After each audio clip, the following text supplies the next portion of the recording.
Man, I'm back. I'm Fat Man Beyond. I'm Kevin Smith.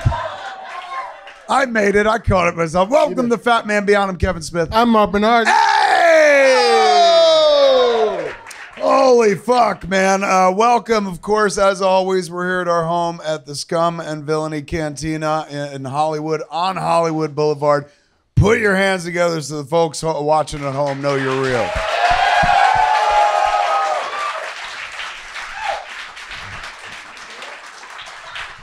As you can see, me and Marc are having a garage sale. There's a lot of shit to sign. I'm just That's awesome. all of your shit. I know. But wait, before we go any further and shit, Okay. we will have like opening chit chat, but fuck, we have so much content tonight.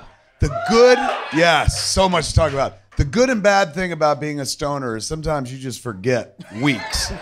But then they come back and you're like, oh fuck. Like, and I remembered in the shower tonight, actively, no, just in the shower, some shit that I have not shared, that is mind-bendingly good and for this audience. What's up, Danger?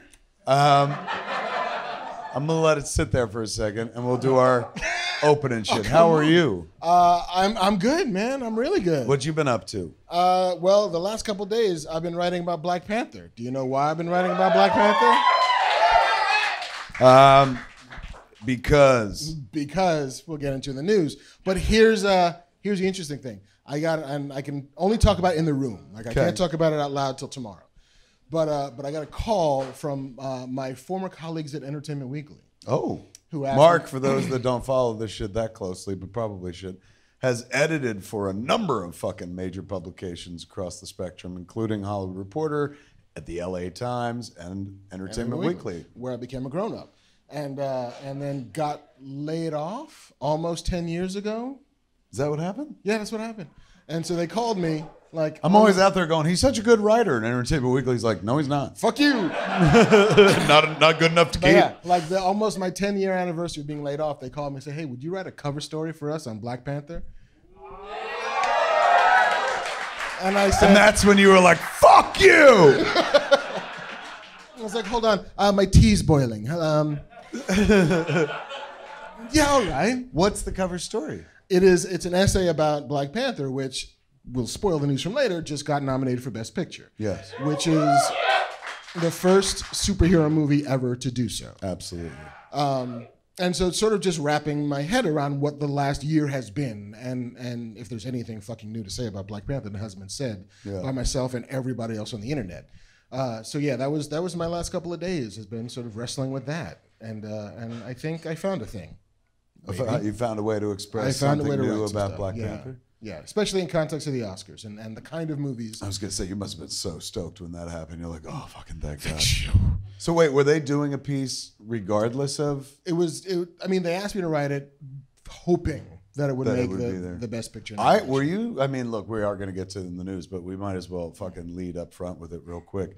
Black Panther nominated for Best Picture at the Academy Awards this year, ladies and gentlemen. Put your hands together for the very first superhero movie nominated for Best Picture.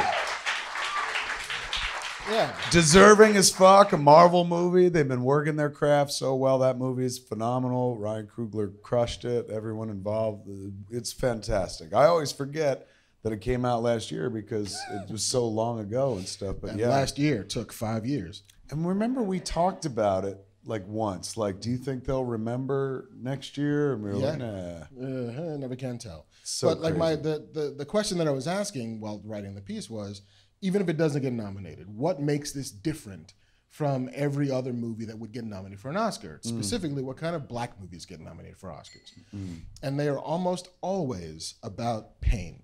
They're almost always about suffering. It's 12 Years a Slave. It's Selma. It's even Hidden Figures is about, look at the awful shit we had to go through to get here. Yeah. And it's about that kind of fetishization of that suffering.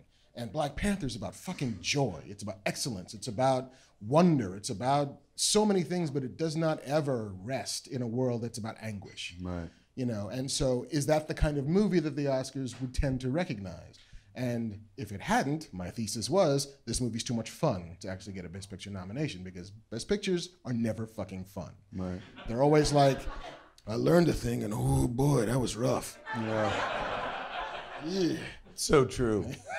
So, but it did, and that was really surprising and really kind of heartening for me. The idea that this version of a African/African American story can get recognized, which is not about look how bad it was, but more like look how good it could have been in an alternate history. So yeah, it was fun. That's a brilliant approach, man. Well done. You found a way to write about it. I earned my keep, I hope. What were you watching the nominations or anything? Fuck no. Yeah, I don't. Now that I don't have to, I am never going to. Yeah, I saw video of people that wound up like getting, like Spike Lee got nominated, and there was video of him like freaking out, and there was a documentary crew that I saw like get Free nominated. Solo or maybe. No, it wasn't even that one. It was some like old man's world. I forget what it was, but they freaked the fuck out. But like, I was sitting there going, well, why were they shooting this anyway? You know what I'm saying? Like that would be like me going like, they're announcing the Oscars. Roll camera on me because we did Yoga Hosers last year. Like, did they know? Was someone like, you're a front runner, so you might want to roll some footage on yourself? That would be my guess. It's adorable, though, watching people freak the fuck out, man. They're like, oh, my God. I've never been that excited about anything shy of coming. That feels real. You know what I'm saying? Like, you should roll some fucking cameras, man. I know, right?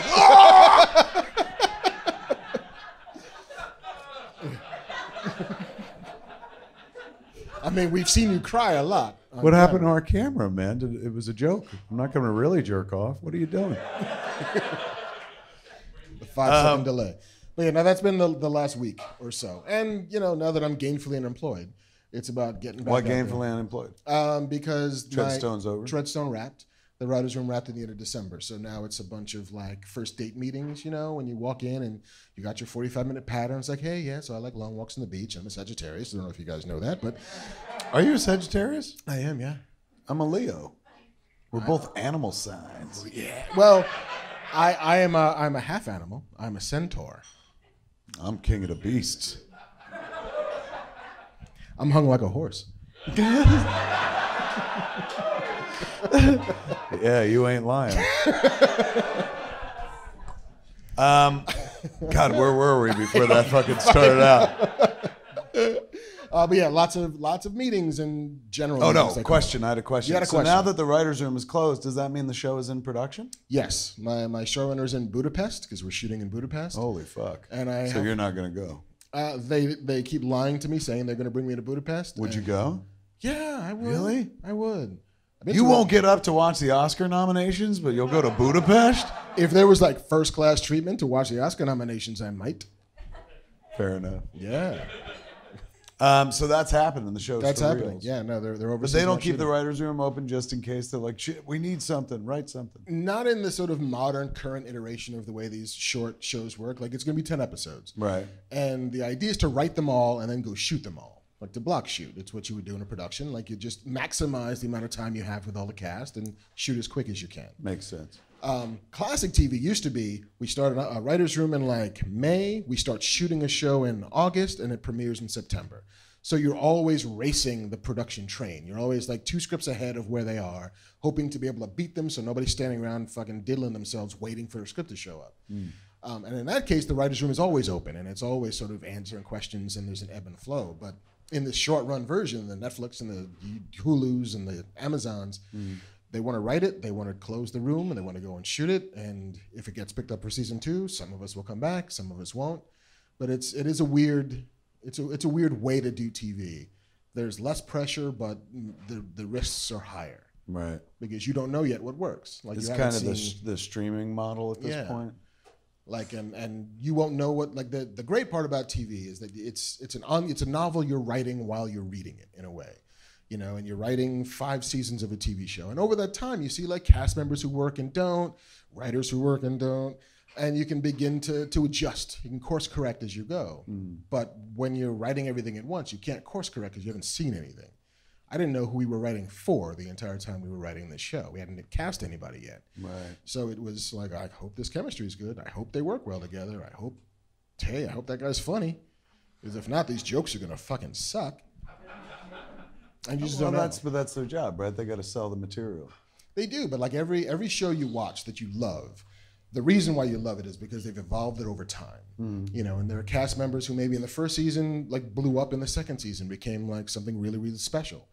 I'm doing this Battlestar podcast and watching the first season again and seeing who's really good at what. Right. Like nobody knew that Baltar was as funny as Baltar could be until they saw that guy.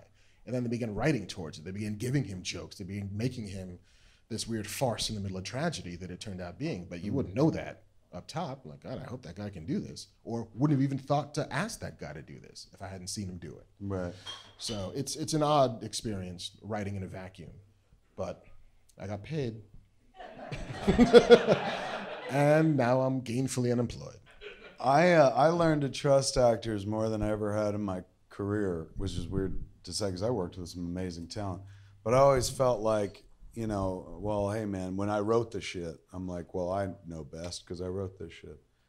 But I was working on, of all things, Flash. I think it was my second, not even my second, I think it was my third episode of Flash. Third episode of Flash. And Danielle Panabaker plays Killer Frost and, you know, Caitlin. She always has the science gobbledygook to say. So she's the one that's just like, oh my God, Barry, if you don't do the flux capacitor, you know, the entire fucking... But that's even like, we could all say flux capacitor because we love that movie and shit. They give her like mouths full of ridiculous fucking concepts to make fly in a sentence that no human being on earth would ever utter without stopping and saying or like or breaking it up and whatnot. A huge fucking run-on sentence. So, you know, I've done 2 episodes at this point. This is the 3rd episode. And I always feel bad for her because she's got to fucking sling this horse shit. You know, the fucking just make it work. And, you know, you're like, oh my gosh, she's going to break her neck trying to fucking spit this shit out. So the 3rd time out, she had this big old speech. And you're not supposed to, as a director, like fuck with the dialogue and shit. The writer is king in TV and the director means nothing and stuff. But I was like, I can't fucking put a human being through this one more time. This feels cruel. So I said, hey man, you don't need to say all this shit. Like fucking, there's an easier way to say it. Like, trust me, in my cut, in the director's cut, this is all getting cut anyway. So like, don't break your neck. And she goes, honestly, I love doing it. Like, it's what I do. And I was like, all right, man. I was like, you poor broken Stockholm syndrome motherfucker. I gave you a door and you wouldn't choose it. But then she showed me why. She took that fucking shit and sang it, made it work, where I was like, holy shit, man. Like, you shouldn't change a word. Shouldn't fucking alter it or cut it down like I was suggesting. She did exactly what was on the page and fucking delivered it beautifully, where you're like, oh my God, that's why I love that show. Like, sometimes they will say ridiculously long sentences, and she pulled it off and stuff. So I learned in that moment, like, you know what? Like, they don't need necessarily to always be told what to do. Some of them are very intuitive. And now that is the case of somebody who's played that character for like multiple seasons. Totally. So she's used to like, look, man, fucking doing the science gobbledygook, that's why I'm here and shit. Yeah, I mean, on Arrow, in the first season, Felicity was just like the tech girl. There was never going to be a romance between them. That was never part of the plan. But when they saw those two people together, it's like, oh, shit. Oh, damn. If we're not here, they're fucking. So we might have to put that in the show, which they did, because somebody wanted to watch them fucking. Is that an expression? If we're not here, they're fucking? It Like, is have now. you used that before in life? Is that like a penny saved is a penny earned? Or is that within like the TV community? Like, this show, like, look, man, their chemistry's so good. If we're not there, they're fucking. Or did you just literally let that fall out of your mouth? That just kind of happened, right? That is brilliant. It's fucking, that is a brilliant analogy, man. Like, to communicate chemistry. I'm done, y'all. Peace. Yeah. This was fun. That's pretty hot. All right, wait, what were we talking about? I got so distracted. That made me a little hard. We're not talking about that anymore. Yeah, thank God. What have you been up to? What have I been up to? You know what? I've been up to some shit. I directed an episode of The Goldbergs last week. Then I had a thing on Monday night of last week. I hosted a premiere party for sci-fi show Deadly Class, which just started airing. It was a wonderful fucking stylish show with great performances and stuff. Fucking hot. I watched the show and I was like, this is where fucking TV, this is where hour-long TV is now. On sci-fi. Like, I'm about to go make a movie myself, and I felt like cowed by watching it. Like, Jesus Christ, man. Like, I don't know how to do any of these things. So the show is like very impressive and whatnot. So I got to host, me and the kid hosted a premiere party and stuff. So the whole cast was there, got to meet the cast. It was really cool. Creators were there, and they talked about you. Yeah, because I went up for staffing on that show. Before I got Treadstone, part of my like first dates around Hollywood was I went to meet on Deadly Class. And so with Rick Remender and Miles Feldside. Rick did the comic book. Yeah. Amongst many comic books, but he did the comic book as well. So for him to still be involved, and not just in the producerial capacity of like, hey, it was my comic book. Like, he wrote scripts and he produced. He had a guy named Miles Feldside, he was the one who said, I know Marc. Yeah, his wife and I were in a writers program together, and so I went up for staffing on the show, and it went really, really well, but it took really, really long. And sometimes the one of the worst parts about Hollywood is nothing happens as fast as you want it to until it happens too fucking fast that you can't slow it down. Yeah, hurry up and wait. And so I met on that show in like April, and it went really, really well. And they're like, yeah, we got to bring a couple more people on, and we're going to make some decisions, and we're going to put this fucking room together and do a show. And I said, that sounds amazing. The pilot was really strong. Kids killing kids. Who doesn't love that, right? And that was one of my questions with them. It's like, listen, I am in my current mindset right now where like every other fucking week there's a school shooting. Like, a show that's going to go for 5 seasons about children killing each other is a bit much for me. And Rick said, it's a bit much for me. Like, I wrote the comic book, and that's what it was when I wrote it, but we can't do that show now. Like, I don't want to do that show now. So good on you. Realize to pivot a little bit and make something. They're like, P.S., get the fuck out. Yeah, and you're done. But yeah, the timing just didn't work out. By the time they were ready to open up the writer's room, I had already went on to Treadstone. That's what they said. They were like, we wanted to hire Marc, but by the time we were ready to go, he was someplace else. I was like, Treadstone? They were like, I think so. But yeah, they were very cool. They're very good dudes. Shouted you out and whatnot. But the show is produced by the Russo brothers. Really? Yes, who brought us, of course, the greatest tell you what happened? Film of last year. Tell me about End Game. Infinity War. Do it slowly. I had a moment, but I mean, I was standing there taking pictures with the cast, and one of the publicists brought over. She said, "This is Anthony Russo." I look at him, and I fucking instantly throw my arms around him and give him the most uncomfortably long hug he'll ever receive in his life. Like the kind of hug you give someone when they're like, my fucking mother died, and like you go in and like, oh. Yeah. And you're just not gonna let them go. I was doing that shit. Did you hook the leg? What's hook the leg? Like when you're hugging somebody and like the right leg comes around like and hooks around the knees, like. That never occurred to me, but. It's fucking like you sweep the leg, hook the leg, baby. That's weird, but wouldn't that then thrust your pelvis into his? Yes, it would. That'd be really weird. I loved your movie. I told him, I was hugging him, I said, you're doing the Lord's work. I just would not let go. Like, and you could tell at a certain point, he was like, when's this gonna stop?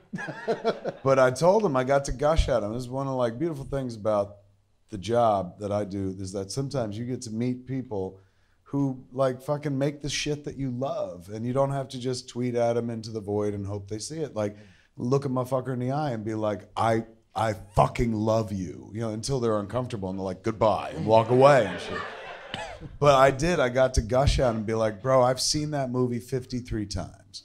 Like, and I don't just pop into a scene, I start and I go all the way fucking through. And there's never a moment where I'm like, this is boring, I'm gonna skip ahead. If I ever feel something like that kick in, suddenly something else happens and I'm like, oh shit, I forgot, I'm back.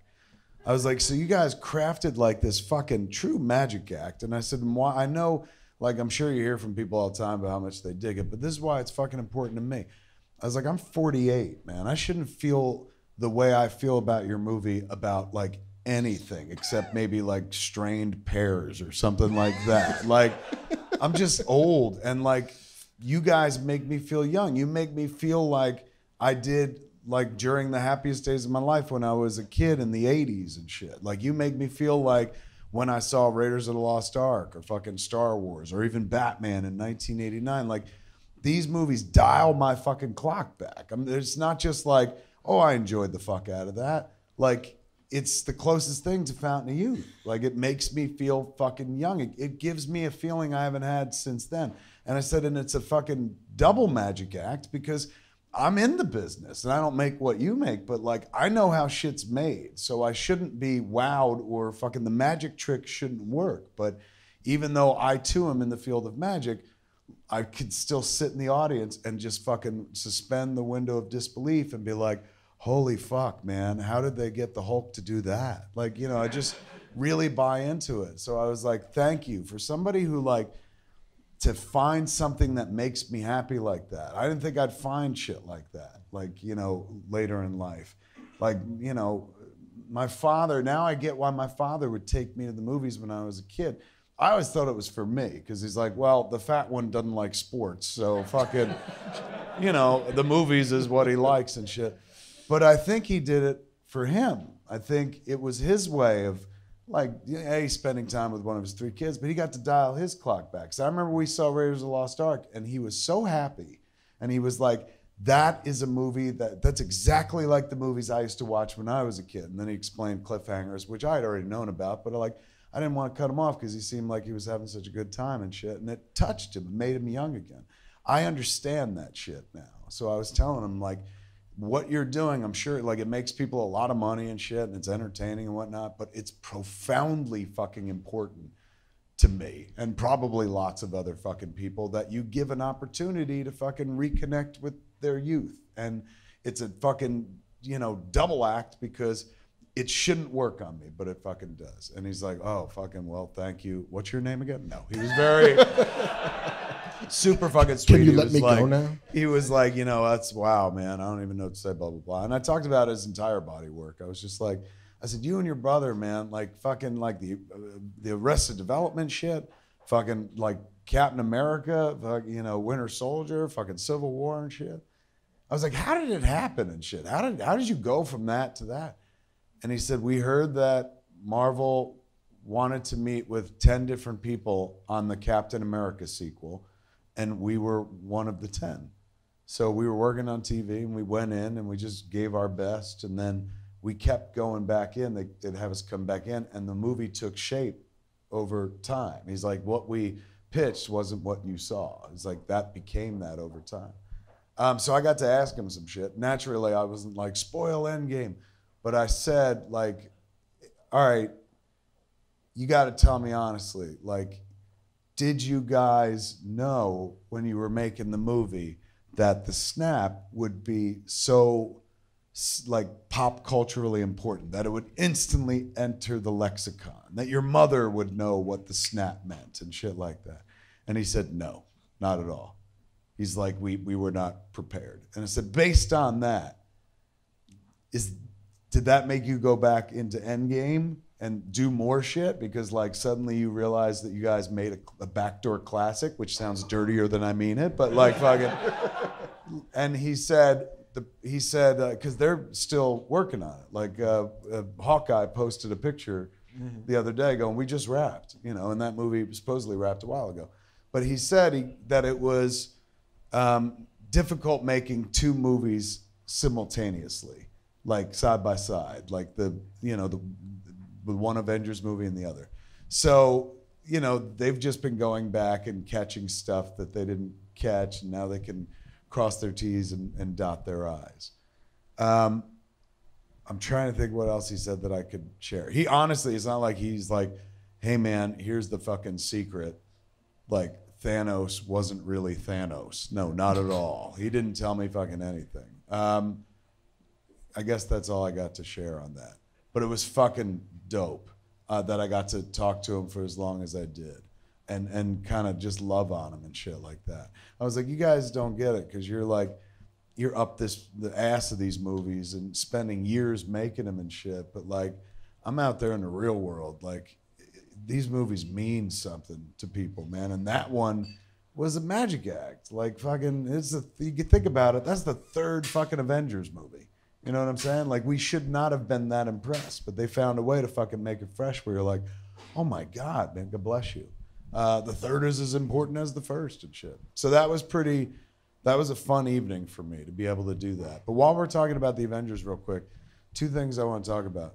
There's a theory that I just heard from JC right before we came in that was online today. Okay. The theory is that it's a fan theory. I don't know where it comes from. A fan. That the Thanos that we met was not the real Thanos, but an alternate reality Thanos, and that Avengers End Game is going to have the real Thanos, who is the Thanos that we saw in the mid-credits sequence in Avengers. No. Didn't that sound far fucking fetched? I mean, like the biggest fuck you is like, oh, you know that guy you invested an entire movie in? No, he's not the one. It's the other guy. Remember him who says, I want to court death? Sure, whatever. Fuck that. And also it's fuck you, Bob. I'm sure that was your theory, Bob. It's crazy to me because I'm like, what you're presupposing then is like, man, that Thanos is nothing. This Thanos is going to be a badass. And I'm like, he fucking killed half the people in the world. Like, what more do you want? Like, you're telling me that's the weak Thanos? The other half. I guess so. Yeah, that'd be amazing. That theory. He does that's his snap. He takes out one half, the other half, and then half of a future world as well. Yes, all that in a bag of chips, Thanos. That was a crackpot theory that I heard. I sometimes like when the internet has theories. Like, for example, there was a theory I saw on the internet, which I hadn't thought about, and I was like, holy shit, I buy that, and that could be, and this is people piecing shit together based on shit they've seen. The Spider-Man Far From Home trailer dropped. I dropped my fucking nut all over online watching it because Mysterio looks like fucking Mysterio. And even when he didn't have the bubble head, he looked like a completely fuckable Jake Gyllenhaal, man.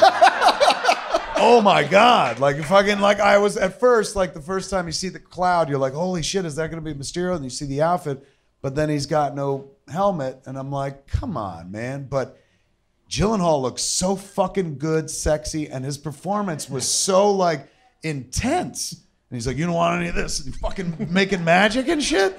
I was like, that's what all these movies have been missing, Jake Gyllenhaal. An eminently fuckable Jake Gyllenhaal. Oh my God, the Prince of Persia is back. Yeah, it was magnificent. But then they did show him with the fucking bubble helmet on.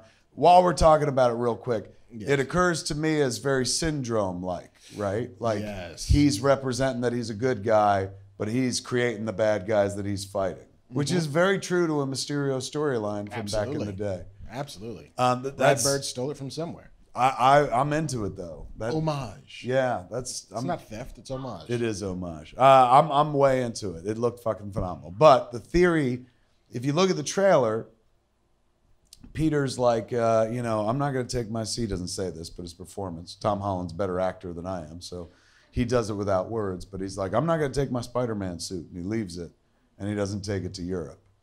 And so I saw someone online going like, whole fucking last movie was this little fucking bitch trying to get the fucking suit, and now he don't want to bring the suit to Europe? Fuck this bullshit. The internet gets real hostile. It really does. Somebody had a theory, which I fucking fell in love with.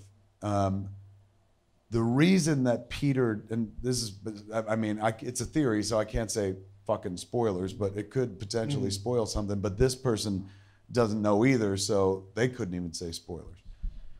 The idea is Peter don't want to bring the suit. Why? Suit came from? Tony. So if this happens after Endgame, maybe he's feeling a little sad about the events of Endgame and doesn't want to bring the suit. Oh. You see what they're cooking right now? I smell it. Yes. I smell it. There's the idea is something bad's gonna happen to Tony, and that's why Peter doesn't want to bring the suit. I read that and I said, I bet you that's it. Guarantee it. Because I looked at that moment in the trailer too, and like the other person online, I was like, feels weird. Like he spent the whole fucking movie trying to get that suit. Like all he wants to be. And he was just an Avenger, for Christ's sakes. He got made an Avenger. So like, why would he be fighting the suit? That would be a reason to not bring the suit. All right. You buy it? I'll buy it. It's pretty good, right? Yeah. Yeah. I was wondering if also Far From Home took place before the Avengers. It's funny you should mention that. Amy Pascal, one of the producers on the Spider-Man movie, she used to run Sony. She said in 2017, Spider-Man Far From Home starts moments after Avengers End Game is over. But possibly takes place before Infinity War begins. She did say the second part. But that came from the internet, the second part, which would mean time travel. Yes. Which we know is going to figure prominently in Endgame. So Correct. now it's all fucking piecing together, man. It's all pointless to imagine what this fucking movie could be, because it could be everything. I know, but that's what this fucking show is all about. Imagining better versions of movies we eventually see. I don't know. So I was thinking that Far From Home ended where Infinity War began with Peter, and that on the bus they're coming home from the airport from London, and then that's when.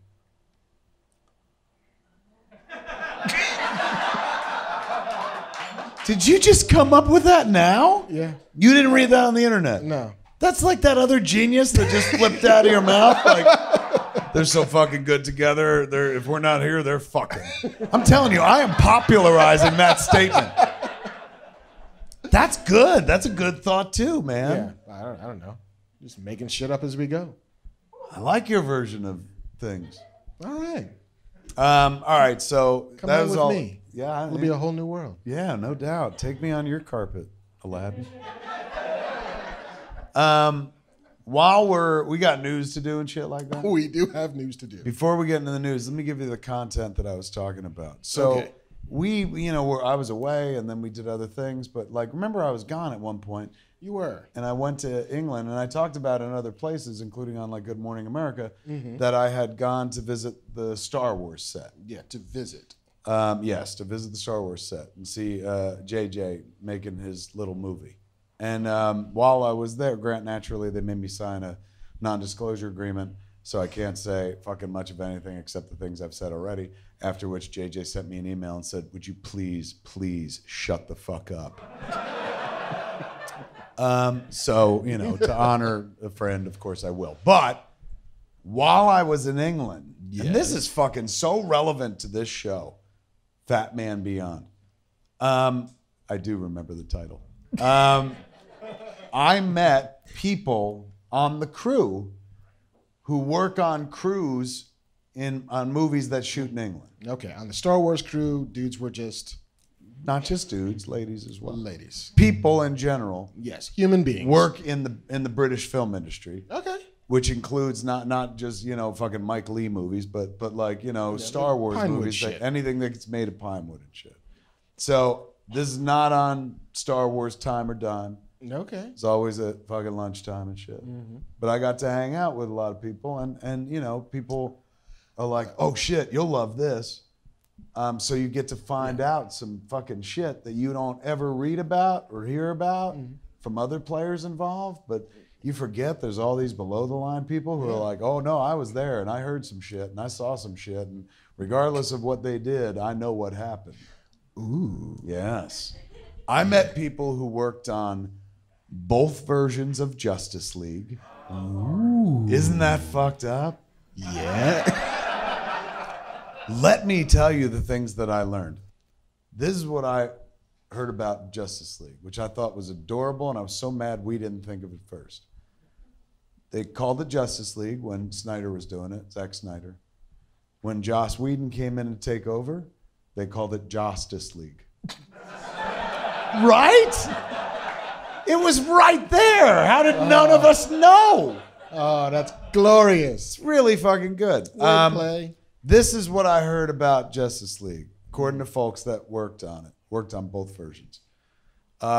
They saw Jim Lee breakdown boards for all 3 Justice League movies. Really? First movie was kind of what we saw. Fighting Steppenwolf, beating Steppenwolf. Then like the fucking boom tube opened up and they saw Darkseid, and Darkseid saw them. There was a mini scuffle or not, depending on who you're talking to. Boom tube closes, that's the end of the fucking movie, with them all knowing there's something out there and we have to go. Justice League 2 was going cosmic as they take the fight to Apocalypse and New Genesis, presumably, but we know Apocalypse. And the Lantern Corps was involved. Because do you remember that shot of Alfred going like, thank God you're here. Let's hope you're not too late. And everyone was like, oh, that's Superman, because the S is the hope and shit like that. Guy I met and talked to who worked on the set was like, we had green lights that were flashing on Jeremy Irons to project a green glow. I said, why? He goes, because it was Green Lantern. Can you fucking imagine? But then things changed in production. And what was the third movie? The third movie was 2 ends poorly, like Empire Strikes Back or Infinity War. So they go to space and get fucking defeated, and Darkseid goes to Earth and levels it. So the vision that Batman had in Batman v Superman, like, you know, of the fucking scorched earth, which one was that? Was it BVS or? Yeah. Yes, where he saw the fucking scorched earth and Parademons and all that shit. that was going to be the entire third movie. The hero's last stand against Darkseid and the forces of Apocalypse. Holy fuck. And then it went away. So it went from 3 movies to 2 to now just the one. 1 to half of 1. And I really feel like, hearing what I heard, we might have missed something. Might have missed something big. yeah. No, I mean, that version of it is a little bit more interesting to me than the version we got. There was a vision. It was planned out. They had a beat board. He saw, like, Jim Lee drew it out. He's like, so you could see, and these cats are in special effects, so they had to be able to, like, what are we Produce doing? all that So, shit. yes. So they saw the beat board, like the story kind of laid out. And that was an epic vision. But it sounds like a bit of a panic decision, right? Like, we don't like the way this movie's going. We don't really have faith in our particular captain. We feel like it's time to change horses. And whether or not Zach had a vision, it seems like he did. But it seems also like Warner Brothers brass, after BVS and after what they were beginning to see on Justice League, were not comfortable with that version of that vision. And also, you got to remember, like, BVS came out and had, like, the reaction it had, and then 1 week later, they were all off to Europe to start Justice League. Yeah. So there was no, like, hey, let's hold on and let's do this. So let's wait, let's rethink it or change it. Sounds like they went ahead, made a movie, and then decided to course correct. Yeah. Yeah, I mean, and even like listening to that, it sounds big and it sounds interesting. It also sounds bleak as fuck. Yeah. Sorry, we destroyed all of the Earth. I know, but like, that's kind of metal. Like, oh, it's super metal. But I mean, I'm with you. I understand that it's bleak. Like, it's very metal in a world that wanted pop. Yeah. Because Marvel, if nothing else, is pop. Yes. And it's like, oh no, we're on board for this. We can sing along to these fucking melodies and everything. And what's this? Everybody's dead. And it's not even like, it's not even Metallica, which, like, you know, some people are like, oh, there's one song of theirs that I like and shit. Yeah. This is more like fucking King Diamond, where it's like, you really got to be into like death metal and Sepultura. shit. Yeah. Yeah, I don't know though, man. Like that sounded fucking dope. But these cats were like, no, it was real. They were like, these things are not made up. These things happen. And they said that there's so much of that movie that we never saw, which was much better. That, you know, they were like, look, I was there for it. It was like powerful stuff. So yeah, there's I don't know. Now more than ever, I'm like, get that fucking Snyder cut out there, man. Like, let's see what was cooking. I'm always curious to see that shit. I mean, yeah. It's money to be made. There's money to be made. You know, I would also like to see the solo cut. I want to see the fucking Miller and Lord version of that movie. Yes. Because clearly something exists, but we will have to suck a lot of dicks in Hollywood to pry those things free. And I'm down. I'm ready. Yeah. Fuck. For the greater good? Yeah. I mean, let's do this. Lord and Miller lost that Han Solo movie in the same year that Into the Spider-Verse came out, which they're both producers on, correct? Yes. Now, when you win an award, the producer wins the award. They get the award. Yes. So the same, now, for those not tracking this sort of thing, Into the Spider-Verse has won a fuck ton of animation awards, including the Golden Globe for Best Animated Picture, and it was just nominated for Best Animated Feature, the second superhero movie ever to be nominated for an Academy Award. Well, maybe not the second. Well, what, The Incredibles, were they nominated? Incredibles was the first superhero movie nominated for an Academy Award back in the day. For Best Animated Feature. There's never been a superhero movie like Black Panther nominated for Best Picture. No. Birdman don't count. Birdman does not count. And the reason why they expanded the field from 5 movies, which it had been for like 80 years, to... No. It was 10 about 4 years ago. They opened it because The Dark Knight did not get nominated.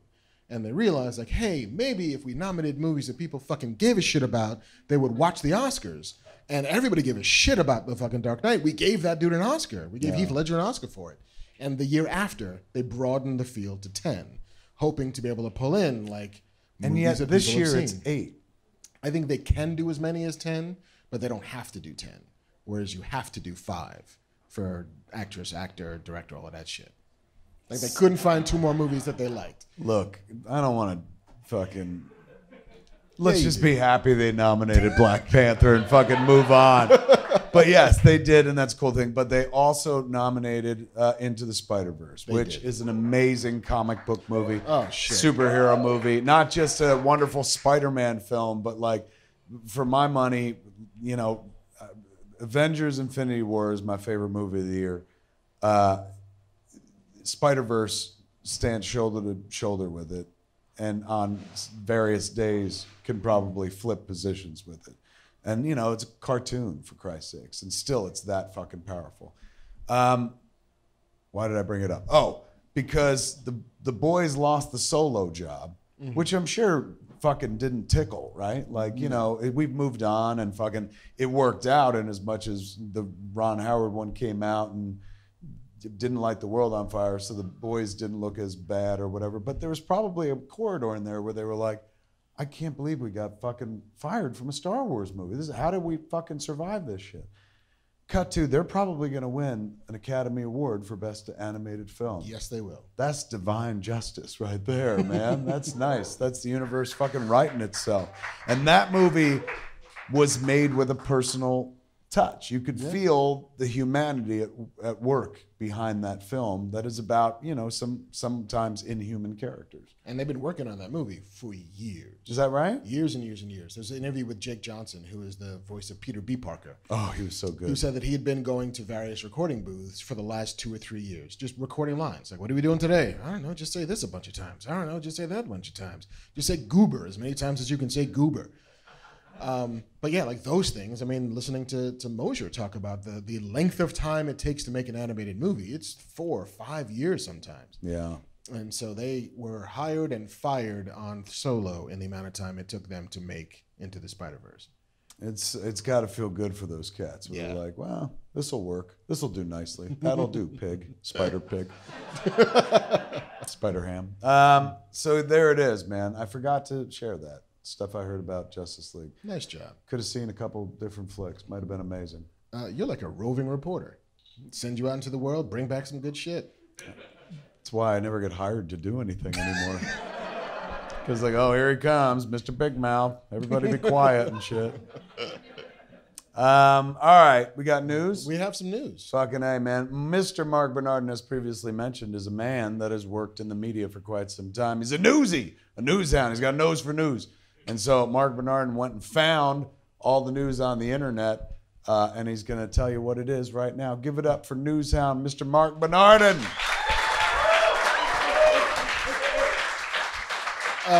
Take us there, Captain. Did you see that new Glass picture? I did not. Wow, somebody over there hated it. How many? Show of hands. How many people saw, Who saw Glass? the Glass? Put your hands together. Wow. Wow. So that's how many people did not see Glass? Put your hands together. And yet the movie was number one. It made $40 million. Did you guys not see it like on principle? Was it some kind of like walkout? You were like, fuck this, fuck you, no. Yeah, I hate Philadelphia. I saw it. You went? I did. All right, well, let's start with this. Did you like Unbreakable? I liked Unbreakable a lot. I actually did. I loved Unbreakable up until literally the last minute of the movie. The Scooby-Doo ending? Not even Scooby-Doo ending. It's a fucking freeze-frame Chips ending where all of a sudden he's like, David, I'm your arch nemesis. And then Bruce Willis turns around and it freezes and it's like, he called the cops. Credits. I'm like, what kind of superhero story is this? Fucking batshit. So it always felt like they had tested an ending that got cut or some such shit. I don't know what happened there. Yeah. But I love that movie, but the ending is insane. Just the last minute, insane. Like, really, the last 30 seconds. If you walk out before that freeze frame, what a fucking killer movie. And you'll wonder what happened the whole time. You'll assume that they probably had a big battle, not that one guy tattled on the other guy.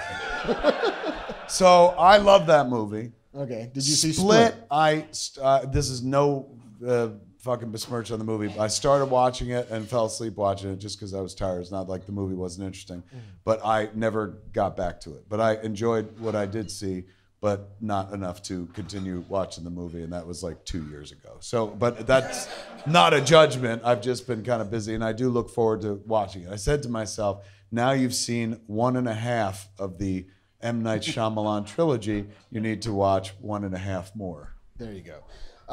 So that's where I stand. Where do you stand on Split? Split wins the award for most acting because McAvoy is just like, if there's a piece of scenery, he fucking chews it and over masticates that shit. He's really interesting. The movie itself kind of doesn't really stitch together, but it almost doesn't matter. Okay. Because it's a McAvoy showpiece and he's actually phenomenal in it. Glass. It's as if M. Night Shyamalan, who I think is one of the best conjurers of mood, yes, who works in movies. What's your need? Baby? A pen.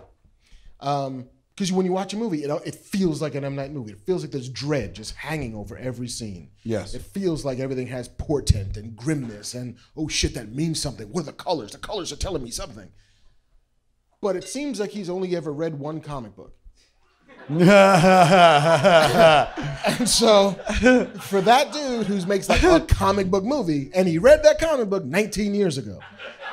More than that now, but more than that now. I think you're onto something. You know, like I'm gonna ruin a climactic scene in this movie. All right, spoilers, folks. Spoilers. Cover your ears. If you haven't seen it, you're not gonna, because clearly you weren't gonna anyway. But like, there's this big fight between the Horde, played by James McAvoy. And the Horde he's multiple personalities. Right, he's multiple personalities, but inside that is the Beast. And the Beast is the fucking like the super strong one that's climbing walls, that has like weird veins where McAvoy doesn't have weird veins. And David Dunn, you know, the overseer, the fucking security guard who wears a poncho and decides... Wait. The overseer? The overseer. Is that that wasn't in Unbreakable. No, that's his like public moniker. Like the public is like, you need a nickname, buddy. You're gonna be like the overseer. Who said that to him? Because his son is like searching the internet. It's like, here's what they're calling you now.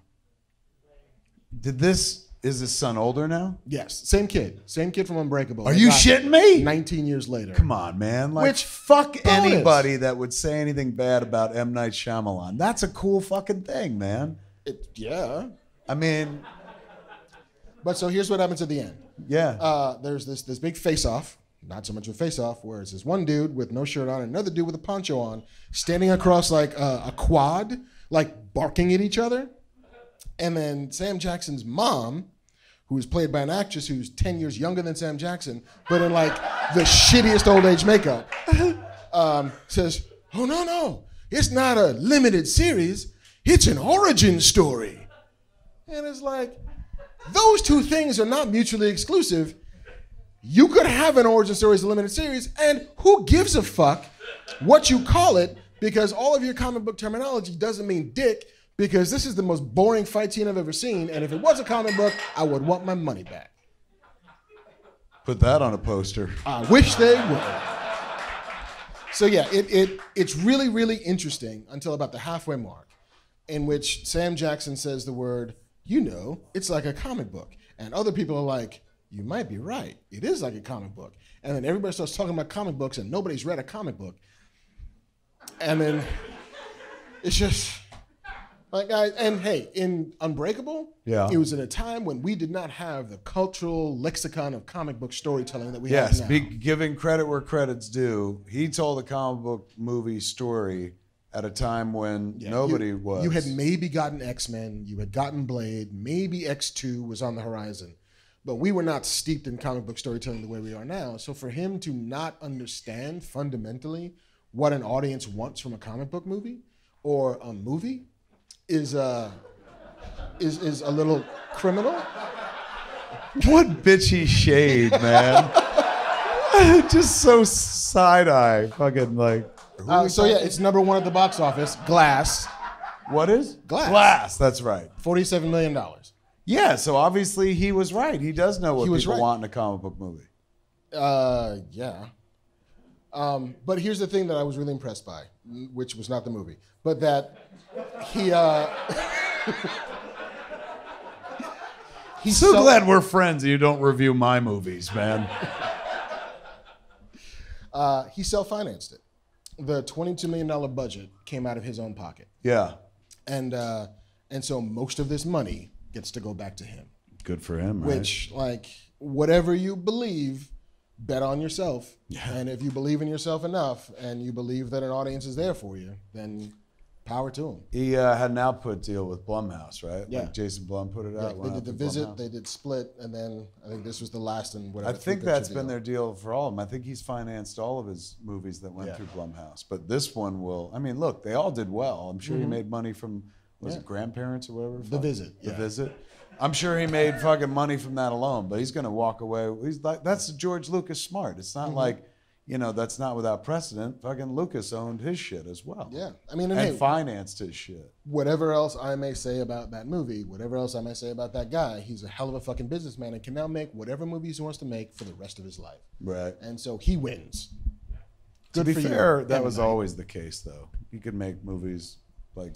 Well, there was a beat there. Where there was, but he could have always chosen not to do their shit or big shit and just went quiet again. I mean, like the dude's, which he did. He's a clever writer, right? I mean, The Visit is a quiet movie. It's a small movie. He did a nice rebuild. I'm happy for him, man, because he did kind of like there was a moment there where everyone was like, "Fuck you!" Like the whole fucking world turned on him. Yeah. It's like, come on, man, The Sixth Sense is an amazing movie. It's the trees. That's it. He got killed by Mark Wahlberg. What? No. You guys, I think it's the trees. Yeah. That was really kind of pushing it a little too far. So how do you mother for me? Your houseplant's going to kill you. Yep. I mean, well, I guess it kind of started with The Village too, right? The Village, Lady in the Water, After Earth. Last Airbender. That's when shit went really bad. But before Last Airbender, like, I think The Village is where people started to turn on him and shit. And then Lady in the Water. That was next. And that's when he wrote, like, the writer is going to save the world. And people were like, come on, bro. Then there was something else after that. Happening. The Happening? And then After Earth was his Will Smith Scientology movie. Oh, all right. So he took some beatings, man. Like, I mean, let him have fucking glass. Like, Jesus. I forgot that he had a Will Smith movie that nobody gave a fuck about. It takes work to make people not give a fuck about Will Smith. True. I had one, Jersey Girl. He plays a bit part. Nobody gave a fuck about that, but he was right on the poster for this. So and his kid. Yes. Yeah, well, that might have been the problem. But what else did he do? And then, what was The Devil? Did you say The Devil? he produced Devil. I don't think he directed. Yeah, that's right. There were a few movies that he was like... He was like Luke Bessoning. He was like, I'm going to put my name on this shit and produce Wasn't one about an elevator, or did The Devil take place in the elevator? I think it was The Devil. It wasn't Devil Vader? I mean... That's why the movie didn't connect. All right, so he had... and then, of course, Last Airbender, which... Yes. Number one, I know people love that fucking cartoon. We do love that fucking cartoon. So for him to not do the cartoon justice it created, not only was there a bunch of people like, I just don't like it as a movie, but there are a bunch of people who are like, you fucking aborted The Last Airbender, you piece of shit. Like, he took a lot of hell for it. He took a lot of hell for it, especially given that the cartoon is set in sort of this Asian mystical kingdom there. Yes. And the leads of his Airbender movie were all white kids, except for the bad guy, which he made an Indian kid. And it's like, come on, man. Like, you have to try and fuck up that bad. Right. And he did. Clearly, he went for it. But now he's at a place where he's just like, all right, fuck it. I can do this now. It's my money. I win. Fuck everybody. I knew about the ending to Split because that was where they introduced that it tied in and shit like that. I'd seen that online. So it was like, holy shit, David Dunn is back and stuff. So when they announced this movie, I was like, you know what? Fucking good for him. That's a cool idea. Tie it together. I remember back then when he started that movie, he was like, this is just the beginning. Like, it meant to be something bigger. And then he went on to bigger things, to be fair. After Unbreakable was what? Signs? Yes. And that movie was fucking gigantic and stuff. And then he was off in other places. But it's nice that he got to circle back. He got to bet on himself, and it fucking panned out and stuff. Good for him. Do you think it, like, so if it did how much this weekend? The projections were at 60, and then they dropped to 50, and then they made 47. What? Yeah. So they started that high? They started higher, and I think word of mouth did not help that. You're such a little bitch. I really am. Couldn't even give him his 47 million. Like, he made 47, but they were hoping for 60. Yes. Then they were going to settle for 50, but they got fucked with 47. I mean, listen. What is your impression for, you've seen it, next week? Is the drop-off steep? Is it a satisfying experience? Will people be like, you got to go see this? Except for the last act on a football field, it's pretty amazing. I don't think word of mouth is particularly strong on this one, so I think it drops off pretty decently. But there's not a ton of competition in like middle of January. I don't even know what the fuck is opening up next week. I will go see Spider-Verse again for time number 5. I want to fucking get my handful. I saw it twice in the theaters, but I've seen it 3 times since on the Oscar screener that I got. You son of a bitch. I don't even want to watch your screen. I'd give them my money. My favorite part of that movie at this point, though, and you know it's unfair to say my favorite. One of my favorite parts is the opening with Chris Pine being Spider-Man. And it's not like, I love everything about like the, him winking and like, I'm Spider-Man. But it's the moment where he's talking to Miles. It gives me fucking chills when just thinking about it, where he's just like, you have to wear a mask. You can't trust anybody. He's got everybody in his pocket. Like, that was like the only time I've ever seen something where I'm like, oh, that makes sense that you would dress this fucking stupid. Because if they know who you are, they can get to you. Like, it really impacted in a big way. It was the delivery, it was the setting, it was the idea of those words jumbled together. But for some reason, I think that he was so panicked in communicating to the kid, like, there's a reason behind this. You get a mask and you hide yourself because of this. I fucking love that moment. Like, I think I'll spend the rest of my life trying to replicate the feeling I had in watching that moment if I ever do comic books. Because it was so it had such gravitas while being about something so ridiculous. There's a man in a silly mask that's telling this kid, like, you got to put on one of these. And it's so fucking impactful, so dramatically acted that you buy it instantly, that you're like, oh my God, this is fucking the most important thing anyone's ever said. I mean, I've been familiar with this character my whole fucking life. But having that fucking one beat took my appreciation for the character and everything they did in that movie and the idea of masked Avengers in general to like a different level. Like, you know, and I know that was always part of the DNA, like hide your identity to protect others and shit like that. But it was so well fucking spoken in that That's movie. the thing he's most concerned about. That's what he wanted to impart. That's what makes me like cry. Like, he wanted to impart that. Like, he knows, that character knows he's gonna fucking die. Spoilers. He knows he's gonna fucking die in that moment. So he imparts the most important piece of information, which is like, you have to hide your identity. And with good reason. Like, oh, I fucking love it. What's your favorite part? I've seen it now 4 times, and I cry at the exact same fucking moment. And it's what up danger. It's when he dives off that building. It's that whole sequence from his dad outside the door and like, listen, Miles, like you're special. There's a spark in you, and the minute you decide what you're going to do, you're going to be great. And mated with his uncle saying like, you're the best of us. Like you're on your way. Just keep trying. But just the reflection in the Spider-Man mirror when his face, which you saw earlier, his face was too short for this Spider-Man. And then the second time, his face is right up there in the middle of it. I didn't even notice that. There's so many little tiny things. And just the exhilaration of like, I am who I'm supposed to be. And just the music, and it swells. It's a great song. I'm like, what's up, Danger? Yeah, what's up, Danger? I love the moment that also chokes me up is when they go to Aunt May's house. And Peter's like, I'm not ready for this. And all of a sudden she comes out and she's like, Peter? Oh, it fucking kills me. There's a lot to love in that movie. All of it is lovable, but there's a lot that makes you fucking emotional. Yeah. Even the Kingpin's shit. The shit with his family. Like, that's why it works so well for me. He's not just like a piece of shit villain. He is, but like there's this weird human string that runs through that story that makes it more impactful. Oh, I just fucking love it to death. And there's the beat. I mean, we're just gonna keep talking about the parts of the movie we love about Spider-Man. Yeah. If you guys haven't seen it, just strap in.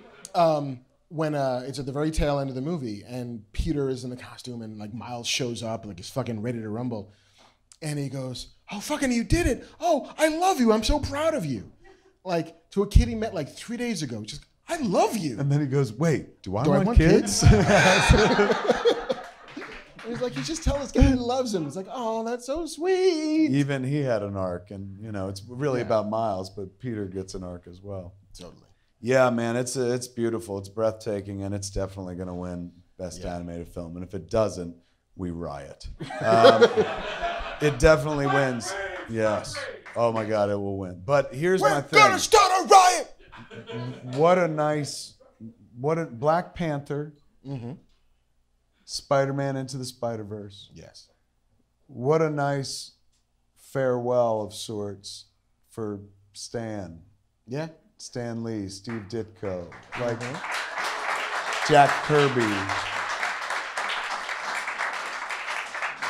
These are, you know, people making these movies are building on the incredible imaginations and talents of dudes that, you know, aren't with us anymore. And Stan was just with us right up until, you know, almost this end, right when Spider-Verse came out, and has one of the most poignant fucking cameos you'll ever see. That if he had been alive, it still would have made you cry. That's another moment in the movie that always fucking chokes me up. But when he's just like, you know, we were friends, you know, like, oh my God, that fucking destroys me. So to see these movies recognized by, you know, at the end of the day, it's like the world stage, but they're movies, who gives a fuck? But it means something, right? Like, you watch the reaction of Spike Lee, who's been a professional filmmaker for longer than me, 35, 40 years at this point, made some of the greatest fucking works of American cinema, get reduced to the excitement of a child to be acknowledged by his peers. You know, it'd be like, oh my God, finally, you know, fucking he gets acknowledged. You gotta feel the same way about this material. This is stuff that when these cats were cobbling it together decades back, they weren't thinking like, you know, one day this shit will get respected. Stan would talk about being embarrassed about being a comic book writer, and he wouldn't want to tell people and shit like that for a while. And it wasn't until he started meeting people who were like, yeah, you do that? I fucking love those comic books and shit. And he realized that they played a role and stuff. To watch it now reach a point where Black Panther gets nominated for Best Picture, and Into the Spider-Verse has won a bunch of awards, and is probably going to win Best Animated, Best Oscar for, what is it called? Best Animated Feature. Do you know it's not even like Best Actress or something like that? Somebody pointed that out the other day, or Best Actor. It's Best Performing a leading role, like Best Female Performing a leading role, or something like that. Yeah. And Anna Faris pointed that out the other day. We were doing Smodcast, and she was like, they don't do that. It's not Best Actress. And I looked, and I was like, holy fuck. How did Anna Faris know some shit I didn't? Like, fuck. She is. She's super smart. Nate's still trying to get a job. Hey. All right, so wait a second. Hats off to our boys, man, our comic book legends, who they may not be here, but they're certainly their work's getting acknowledged, and their names are now writ large in the stars. Give it up for Stan and Steve and Jack. All right. So they're making another Ghostbusters movie. Yes. This was exciting, wonderful fucking news that we got last week. Well, you guys got last week. I heard. Shut up. I heard a long time ago. Jason Reitman was over the house and did an episode of Smodcast a couple weeks back. And before we did the show, we were sitting around talking, because Jason had a bit of a rough year. He had 2 movies come out, and neither of them, fucking set the world on fire and stuff. And they're both really well done movies, but, nothing about his work changed. If anything, he got better at his job, but the response hasn't been the same as it was earlier in his career. And I'm like, oh, I know a thing or two about that. So let me tell you what it feels like when people stop thinking you're impressive and shit. So we had this kind of conversation where, he was, at one point, he was like, you know what, thanks, man, it helps, because there's not a lot of people you can talk to about this, which is a really nice way of saying, well, you're a loser too. So, but he was so sweet during this whole conversation, and then said, but I know what I'm going to do next, because I was like, now you should just, fucking pick something that, makes you happy and shit like that. He goes, I got something. I know what I wanted to do next. I said, what is it? And he goes, we're going to do a Ghostbusters movie. I was like, holy fuck, man. I was sitting here counseling you, and your break the glass plan is Ghostbusters 3? Fuck me in the mouth. Congratulations. That's awesome. And he goes, no, I never wanted to do this, man. He's going, all the interviews in the beginning, I said, I'm not going to go near Ghostbusters. His dad directed Ghostbusters 1 and 2. So he's like, I was never going to go near that, but I have a take on it. I feel like we talked to the studio was into it. They kept it quiet, and he was leaving the next day to shoot that teaser. So we finished the podcast, he went to sleep, he woke up, and they went to shoot that fucking teaser. So he was like, don't say anything. So I kept it quiet and shit. So he better put me in the fucking movie. But I thought it was adorable. He announced it with a tweet that was Dad finally gave me the keys to the car, and it had the Ecto-1 car there. So that was really, really sweet. I think that movie, I mean, look, I'm not even saying, I think that movie's, he told me some shit, and to be fair, he did not give it up freely. I had to drag shit out of him, and I had to trick some shit out of him. But he told me some shit, which made me go all right, now I just need to stay alive until 2020. Because this movie is definitely worth seeing. Definitely going to give people, based on the little he told me, again, I don't want to fucking make it seem like I know a big bunch of shit, but definitely going to be a Ghostbusters movie that makes lots of folks happy. I have to imagine that you don't make, at this point, a Ghostbusters movie if you cannot get Bill Murray to come back. Because honestly, if you can't do that, then what's the fucking point? I would agree with you on that. That's for sure. I hope that happens. But I also, we were talking about this before the show. There are some movies that are perfect, and there are some movies that, any subsequent attempts to recapture that perfection will only be less than you want it to be, less than you need it to be, will invariably stray from the mark. We have never had a good Ghostbusters sequel. What do you mean? You didn't like 2? I don't really like 2. I didn't really like the Lady Ghostbusters, not because they were ladies, just it wasn't a great movie. Just get Wes Anderson and Bill Murray will be in. Yeah, that's true, man. Lots of Wes single-point Anderson could be perspective. the Murray bait that they need. I don't know. I mean, Jason himself has got like huge credibility. He's made movies with huge actors, and he's Totally. Like if he can make a good movie, I buy that. But like, is it ever going to be what we want it to be? Is it ever going to be as good for us as what it'll be? Beverly Hills Cop 2 at best. Because you just which can't, one? The new one? Yeah, like you just can't capture that awesomeness from the first time out. No, I think we already had Beverly Hills Cop 2, and that was Ghostbusters 2. I think your Beverly Hills Cop analogy falls apart here. I don't think it follows through. I think there's a good chance that We get Beverly Hills Cop 4. no. The Although that abandoned- would be amazing. I think what we get here is you had a kid who was on set for those movies and is in too. And he's an imaginative kid to begin with. He's been nominated for writing awards and stuff. Made a bunch of movies, all fucking stand tall. Nothing, no fucking clunkers in the bunch and shit. Entrusting him with characters that are beloved. There's been a dry run at another Ghostbusters movie prior to this, so if you want to be cynical about it, you could look at what worked or did not work about that run. I think we may have something here. I hope I'm wrong. I think it's going to be I special. hope I'm wrong. I mean, he's right. Like, because I did go back and look at interviews. He was never out there going, and one day I'm going to bust ghosts like my dad. Like, he wanted no part of that shit. Like, you know, not that he was like, fuck that and fuck that. He loves his father. But like, he wanted to be his own filmmaker. For him to step that close to, I mean, close to step into the fucking spotlight with that, I don't think he does it unless he knows he has like the full house. If not the fucking straight flush. If not the royal flush. Like that guy is I'm not saying he's like strategic. He's just smart though. I just don't think he would enter into it lightly. I bet you we get something fantastic. All right. That's my bet. Sweet. Rick Moranis? I don't know. I didn't ask about that, but Get that out of would be retirement. amazing. Yeah. I mean, come on. If he could pull fucking Rick Moranis out of retirement. Now we're just speculating and people are going to write articles. Fucking Kevin Smith says Rick Moranis is coming out of retirement. It's not fucking true at all. But Kevin Smith says that movie is going to be fucking amazing based on limited shit that he told me. I was like, oh. Do you hear that? Comicbook.com. Kevin Smith says it's going to be amazing. I didn't cry, if that means anything. But it came buckets.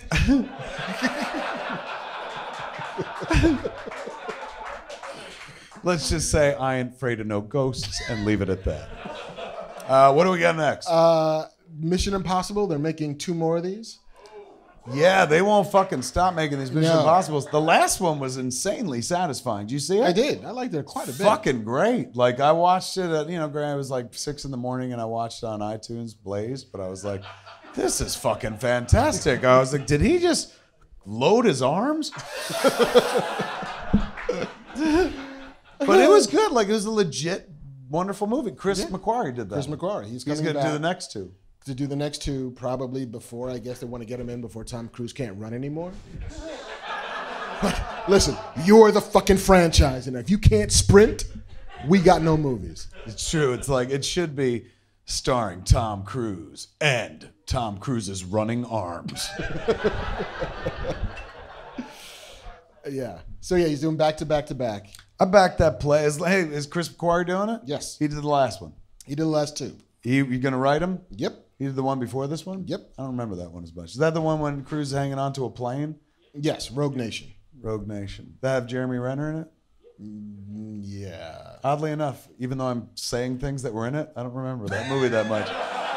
But I do remember the one I just saw, which I don't remember the name of. Fallout. Yeah. Are the names really that impossible? I really fucking enjoyed it though. So if those cats are back and they're making 2 back to back, do you think it's because of his age? I never thought of that, but you're right. But Tom Cruise is like 108 by now. Huh? I think so. No, Tom Cruise got to be 50 something, right? 55. He's 56, I think. Yeah. So I mean, it makes more sense rather than make one of these. Let's see how it does, and then 3 years from now, let's pull him out of the fucking wheelchair. I mean, might as well make 2 of them right now. I mean, he's got that sweet fetin juice making him young and keeping him alive, but like. Don't fucking ride his nuts, man. Like, he hasn't jumped on a couch in a long time, man. Let him fucking make up for his shit. How many baby Scientologists can you squeeze to get enough fetin juice to stay young forever? I'm wringing the essence out of this Your one. levels are strong. Xenu approves. Yes. I'm all for it, man. They don't have blood of thetans. They don't have a bad guy for these movies, though. Well, they had one guy who carried over from the last one. Yeah, and they kind of got rid of him pretty quickly in this one. But like the bad guy is they don't have a Darth Vader or anything. Mass commuting. It's like I gotta sprint, man. Fucking traffic is my bad guy. That's true.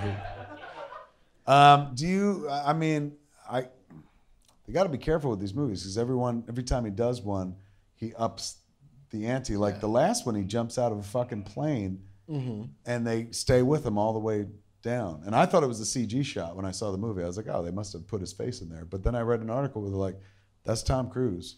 And I'm like, come on, has no one told this fool we have CG?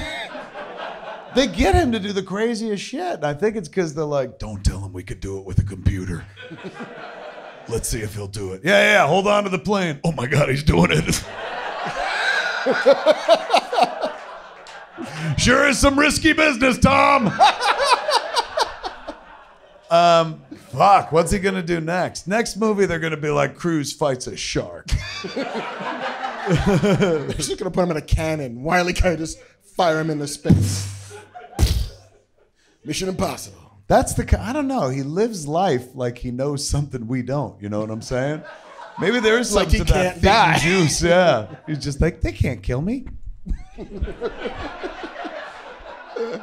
I'm ready for that. And my only downside for this is it sounds like he's going to be busy then, and I look forward to them bringing him into the comic book world. Like I think he's ripe for a Marvel takeover. You know what I'm saying? Like he's got this franchise, which is huge for him, but like you're not getting any younger, and it's those movies they can add life to a motherfucker's career. I mean, maybe he's waiting for like the Robert Redford zone of like, listen, I just add another like 10 years. I'm gonna be like some evil general guy. Could you imagine if they made him a bad guy in a movie? It'd be so fucking good. It's weird though. Like I'm still a Tom Cruise like buyer. I buy that product. Like Apple and fucking what do I wear? Vans. Like as a product. Who am I? I back Tom Cruise. My kid, not at all. Doesn't care? No, my God. When I'm like, do you want to watch this? Tom Cruise, and she goes, ew, no. And I'm like, what's wrong with your generation? This motherfucker danced in his underwear. I think he would be a really good striker for when they reboot the X-Men over at Marvel. No, fuck that. Make him Wolverine. He's older than the one they just replaced. I don't give a shit, dude. Tom Cruise's Wolverine makes $1 billion. Yes. With claws hats. Snick, snick, snick, snick, snick, snick. What if they could make him Professor X? Then he's good for like 10, 20 years in that role. You think he shaves that head? That's what would make people go. They're like, have you ever seen Tom Cruise bald, motherfucker? Well, you will now. What if they make him like Len Grossman from Tropic Thunder as Professor X? Oh, that's right. He did got him a bald thing. Yeah, that don't look good on him. Oh! Make this motherfucker Mr. Fantastic. Reed Richards. Ooh. Tom Cruise is the perfect fucking age, and he's charming as fuck. Thank you. Who? Krasinski and Emily Blunt? I like that too, but I like my Tom Cruise idea better. I'll take Tom Cruise and Emily Blunt. I'll meet you halfway. And Krasinski can be the Human Torch. So he gets to watch his wife make out with Tom Cruise. So he's the human cuck. All right, wait a second. I think we're on to something here, man. Tom Cruise as Mr. Fantastic is a good fucking idea. All right. Let's do it. Okay. Thank God we're in charge of Hollywood. Oh, fuck, we're not. Son of a bitch. All right, why are we talking about that? Oh, Mission Impossible. Mission Impossible. I'm all for it, man. Two more It's than crazy. These movies should stop, but they're finding new ground. I'm surprised that they haven't done a TV show yet. Because, it was a TV show. It started as one. But why break off? He's like, no, I bet you that's him. He's like, I ain't letting this be a TV show. This is mine. But you could do both, though. Yeah, but then you dilute potentially the franchise. And they just found a way to make these movies like they were kind of trending down, and then all of a sudden now they're trending up. Because they throw them off buildings and shit. Like, will we kill Tom Cruise this time? It's true. It's like, is he going to die? Come and see. All right, what next? That's it, man. That's all the news we got? Yeah. Ladies and gentlemen, we have made it through the news. Give it up for the news. For Marc Bernardin.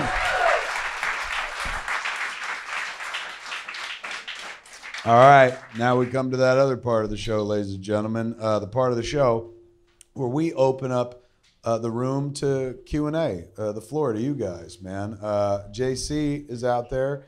He's got microphones.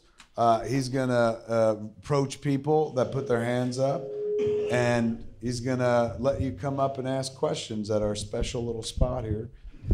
We got a bunch of stuff to give away, including... did Deacon drop off tickets? What are they? What kind? We've got how many? 1, 2, 4, 6, 8, 10? 10, thank you. 5 sets of 2 tickets apiece to Screen X. Passes to go see movies on Screen X. Screen X is the screen that is very fucking big. It's like 280 degrees, and it wraps all the fucking way around. So they show you more movie than you normally see in a movie. I saw Black Panther in Screen X, and they worked with Marvel, and they generated new visual data to wrap around. So when you like pushed into Wakanda, suddenly Wakanda is like this fucking big. Oh shit. Yeah, it's pretty badass. Nice. All right. So you ask a question. We're doing 5 questions. You ask a question, you ask a good question that both me and Marc can answer that starts conversation, isn't just some shit like, fucking, hey man, Marc, tell us again how much you hated Glass.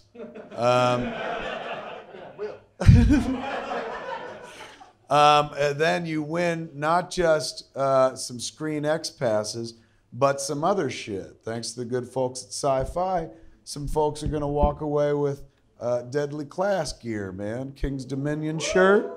That's right. And this is a shirt that features the very young, charismatic cast. And that's not all. The good folks at Famous Brands have sent little fucking pipes. Weed spoon pipes, man. There's a Buddy Christ one, and there's a Jay and Bob Bluntman and Chronic one, and there's a Moobies one. So you ask the right questions, you're going to walk away with a bunch of fucking shit. We also have... shit.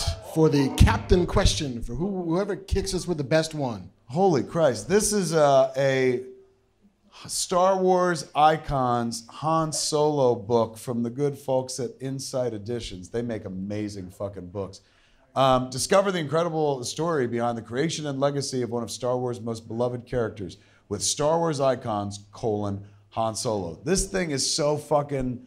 thorough. They got Crimson Jack, the fucking rabbit from the comic book. Shut the fuck up. That's nuts. This book could kill a human being. It's so fucking heavy, man. And so this is going to be for whom? I think maybe the best question. Do you think? The best question? Yeah. So what? They walk away with just the prize for asking and then a double prize for that? I don't know. What's your idea? I don't have one. That's... But I just, like most Americans, I want to mock yours. Be my guest. I don't know. I don't know how we should do the book. Maybe somebody will think of a good idea. Hey, if you come up with a good idea of how to give away the book, you win the book. There you go. Look, give it to me. Well done. Meantime, we're going to get started, man. You got a microphone there, young camper? Our first of the night. What's your name? Hey, guys, I'm John. Joel? Hey, Joel. Everyone give it John. up. What is it? John. Shit. John. How did I hear Joel? Everyone give it up for John. Joel, too. Where are you from, John? Belfast, Northern Ireland. That's why I heard here Joel. on my stag do. There's a little bit of an accent there, man. I was going to say Stag Long do. Beach, but Ireland sounds right too. Right on, man. Do you have a bunch of your boys here on your stag do? Yeah, or there's just a few more. They're over there. Holy back. shit!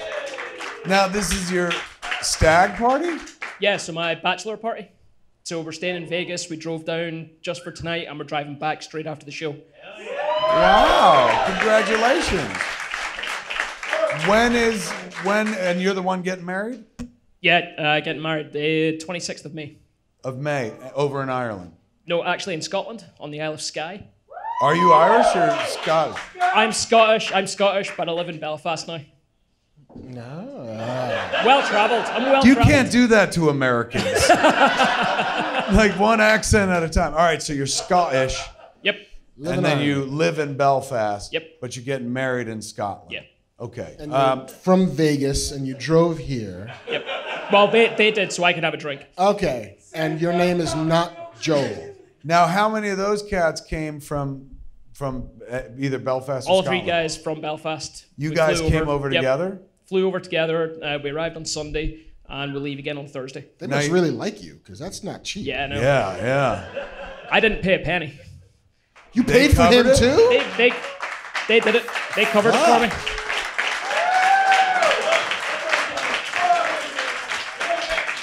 I'm starting to think here that we're getting used. You're asking the question because this is going to be on video, and you can then prove to your wife to be like, no, really, we did go to a geek bar. Oh, absolutely, yeah. Yeah, we didn't fuck, we went there. Right on, man. Well, we're honored that you came all this way and whatnot. And like any good bachelor party, me and Marc will blow you after we're done. I mean, yeah. I'll check with Marc, but I think that's cool. I'll speak for Mark right now. What can we do you for? About to get married, man. You want to ask two married men our advice? Run. We could start with that, but I do have a question. I do have a question related to the fact that I'm here on my bachelor party. So Fire away. if you could have a look through the catalogue of comic book characters, and if it was a bachelorette party or a bachelor party, which character would have the wildest one and why? You win the book.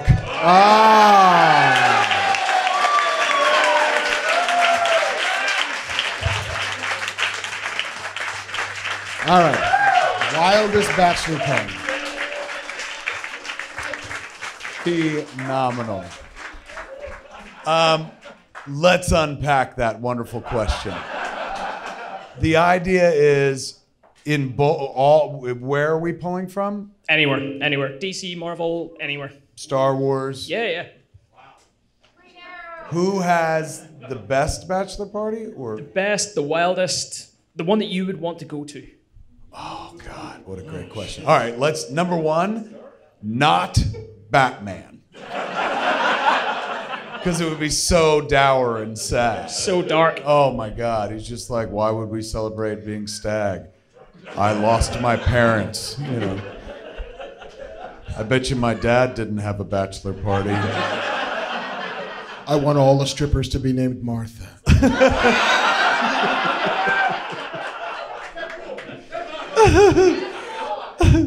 Deadpool would be fun. Deadpool is a good pull. Deadpool would be fun, but I'd be worried I'd get killed at Deadpool's. He's not to be trusted. Jabba the Hutt. All right, yes, Tony Stark would be a good engagement party, a bachelor party to be at. Although wait. Let's think about Tony Stark first. Well, he said that. Trying to think, is that a good idea or not? Like, do you have a good time or not? Which Tony Stark are we talking about? Tony Stark from Iron Man 1? Yes. Where he's got the jet with the stripper pole in it? Yes. Seems like the That's one you the want to guy. go to a bachelor party with. Emo Tony Stark, lost in space? Not a party guy. No. Beast Boy. Peter Quill.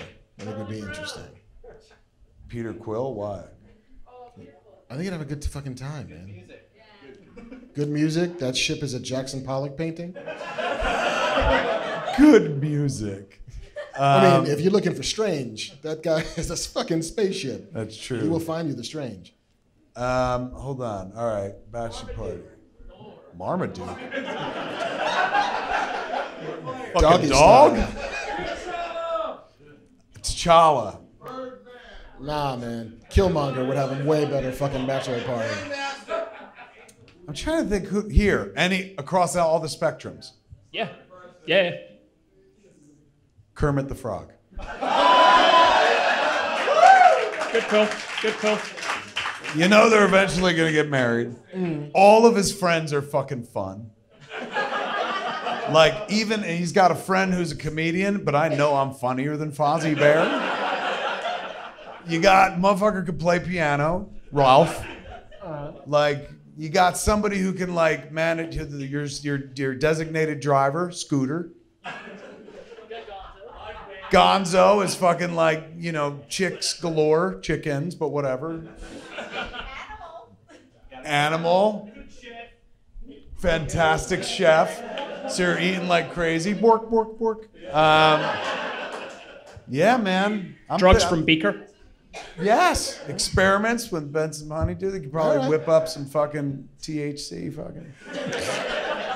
Yeah, man. And plus a song that we could all sing together. It's time to play the music.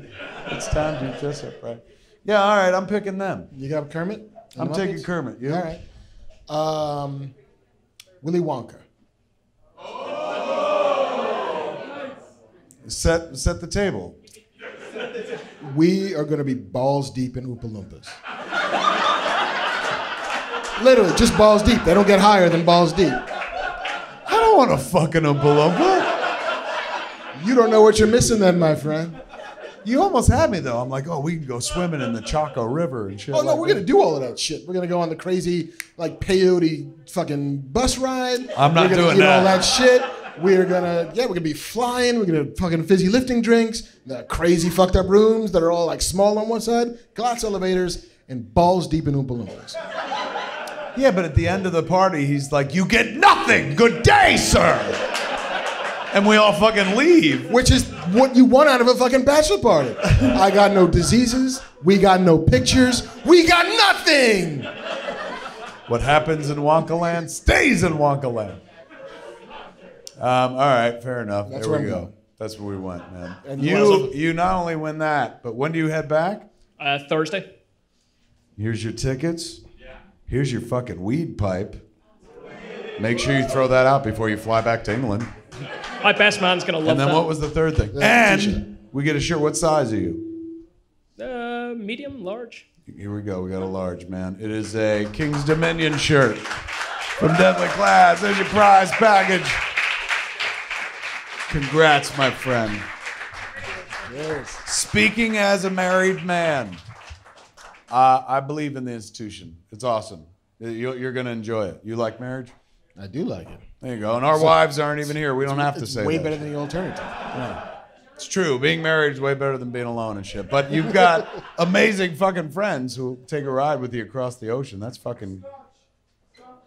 Scotch? Hello. All right. Hi. Hi, How my are name is you? Angie. Angie, everyone give it up for Angie. So, Who let Holly Berry pretend her name was Angie today? oh damn, dude, score. Thank you. My We question. were just talking about you being a married man. He's married. He's not Hey. dead. Oh, damn, Angie. Okay. Yes. My question is, between the DC and Marvel universe, what character would you like to see directed? What movie character would you like to see directed by a woman, and why? This is great. That is a great question. Give it up. Great question. Between the DC and Marvel universe, which character directed by a woman and why? Let me see. You go first. Domino. I would totally watch a Domino movie. I would totally watch Zazie Beetz back as Domino. I think, she has a very cinematic superpower. But what happens to the luckiest girl in the world when she runs out of luck? is what that movie for me would be. And which director? Gina Price Blythewood. Who did Love and With the Basketball? brown Love and girl. Basketball. Thank you. Wow. Who is allegedly doing Silver and Sable for Sony, I think. Oh. But yeah, I think she's got a really good sense of humor. I think she understands the interior life of that particular woman in a way. And I think if she's already in the superhero movie shoot, then that would be a pretty good pick.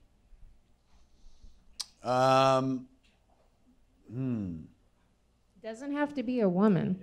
I know. I was gonna Yeah. pick. I'm just trying to figure out my director. But the project I'm picking is Sandman, which would include death. So I thought about going like, ooh, death, but like you don't just give the female character to a female. Women are creative in general. That's why I always surround myself on our sets with lots of women. Like they create, men don't. Like fucking yeah, that's why. So I say that's a creative story. It needs like vast ability to tell and to be nurtured. I'd give that whole universe. Who would I give it to? I don't know if she's interested in directing. Who? Greta Gerwig. Greta Gerwig? Lady Bird. I did like Lady Bird, but is that enough to give her Sandman? Let me think. Rita Moreno. It's a bold choice, man. I'm into that. Hold on. Like, let me go back to what was my thought? Where was I before somebody screamed Rita Moreno? Sandman. Who? Sandman. You're talking Yeah, but who was I thinking? Oh, Greta Gerwig. Gerwig. I'm trying that on. How much did I like Lady Bird? Very much. It shows no remote ties to Sandman, but like, you know, storytelling. Catherine Bigelow to do Sandman? I mean, yeah, but she's not the first person I think of. But then again, neither is Greta Gerwig. Michelle McLaren. Yes, there you go. She's done vast fucking stories, like on Game of Thrones level, right? Yeah, And intimate stuff on Breaking Bad. And that's right. Better Call Saul. Oh my God, there you go. Excellent choice. I'm gonna go with what he said. Sandman universe with Michelle McLaren directing. I'd watch that. Fuck yeah, right? I mean, number one, somebody's got to do it. Like, it's so fucking imaginative, and like in a world where they just did Venom, and it made 800 million, and people are like, holy shit, who knew? It's like, well, we all knew because people love that fucking character. Same thing with Morpheus and all those characters. Like, it's a bunch of fan base just waiting for that nut to be cracked. So, all right, that's my choice. Excellent fucking question. Great two answers. What size are you? Well, medium's gonna have to do. And then you get this, and then you get one of these. You get to go to the movies in a Deadly Class t-shirt and smoke weed. Thank you. Give it up for Angie. She won. Thank you, Angie. All right. What's your name? My name's Eric. Eric. Everyone give it up for Eric. Thank you.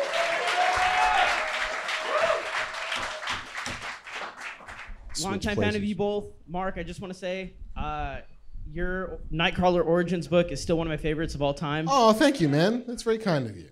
And Kevin, of course, everything that you've done, you've actually made me the man I am today with the very vulgar mouth that I have.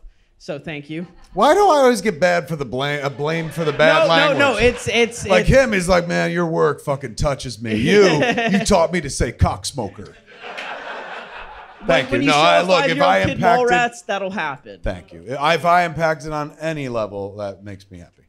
Okay, so with a lot of directors kind of like doing a deep dive and a lot of studios doing deep dives, how would you put Alpha Flight into the Marvel Cinematic Universe, and who would you cast? Ooh. Shit. What a great question. He's going to win something. Give it up for him. That's a great question. Thank you. Well done. All right, Mark. You want to lead or should I lead? You are the lover of all things Canadian. All right, fair enough. You know, I'm curious to see who you're going to pick as Puck.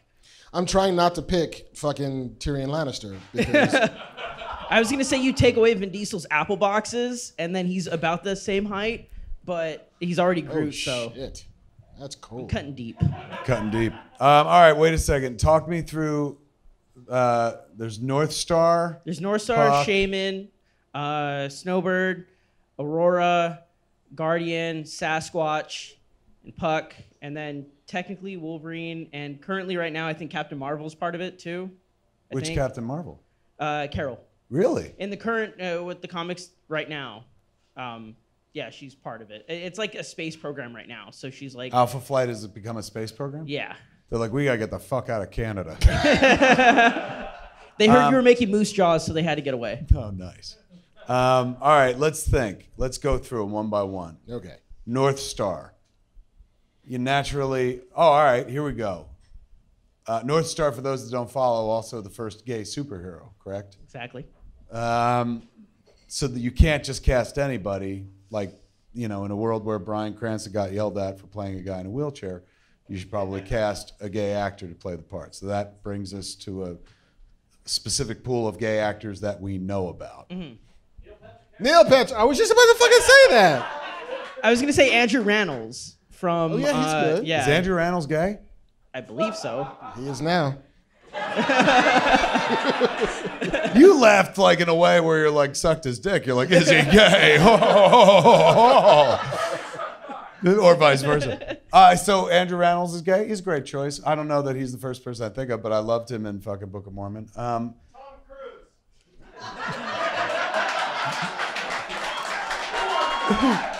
Now, we don't know that that's the case. But I would support Tom Cruise as North Star. What a great idea. Wait, which is more important?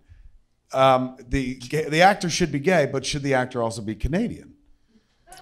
Because then that really narrows it down. Yeah. You're splitting hairs right here, but okay. Matt Matthew Bomer. Bomer. Who said that?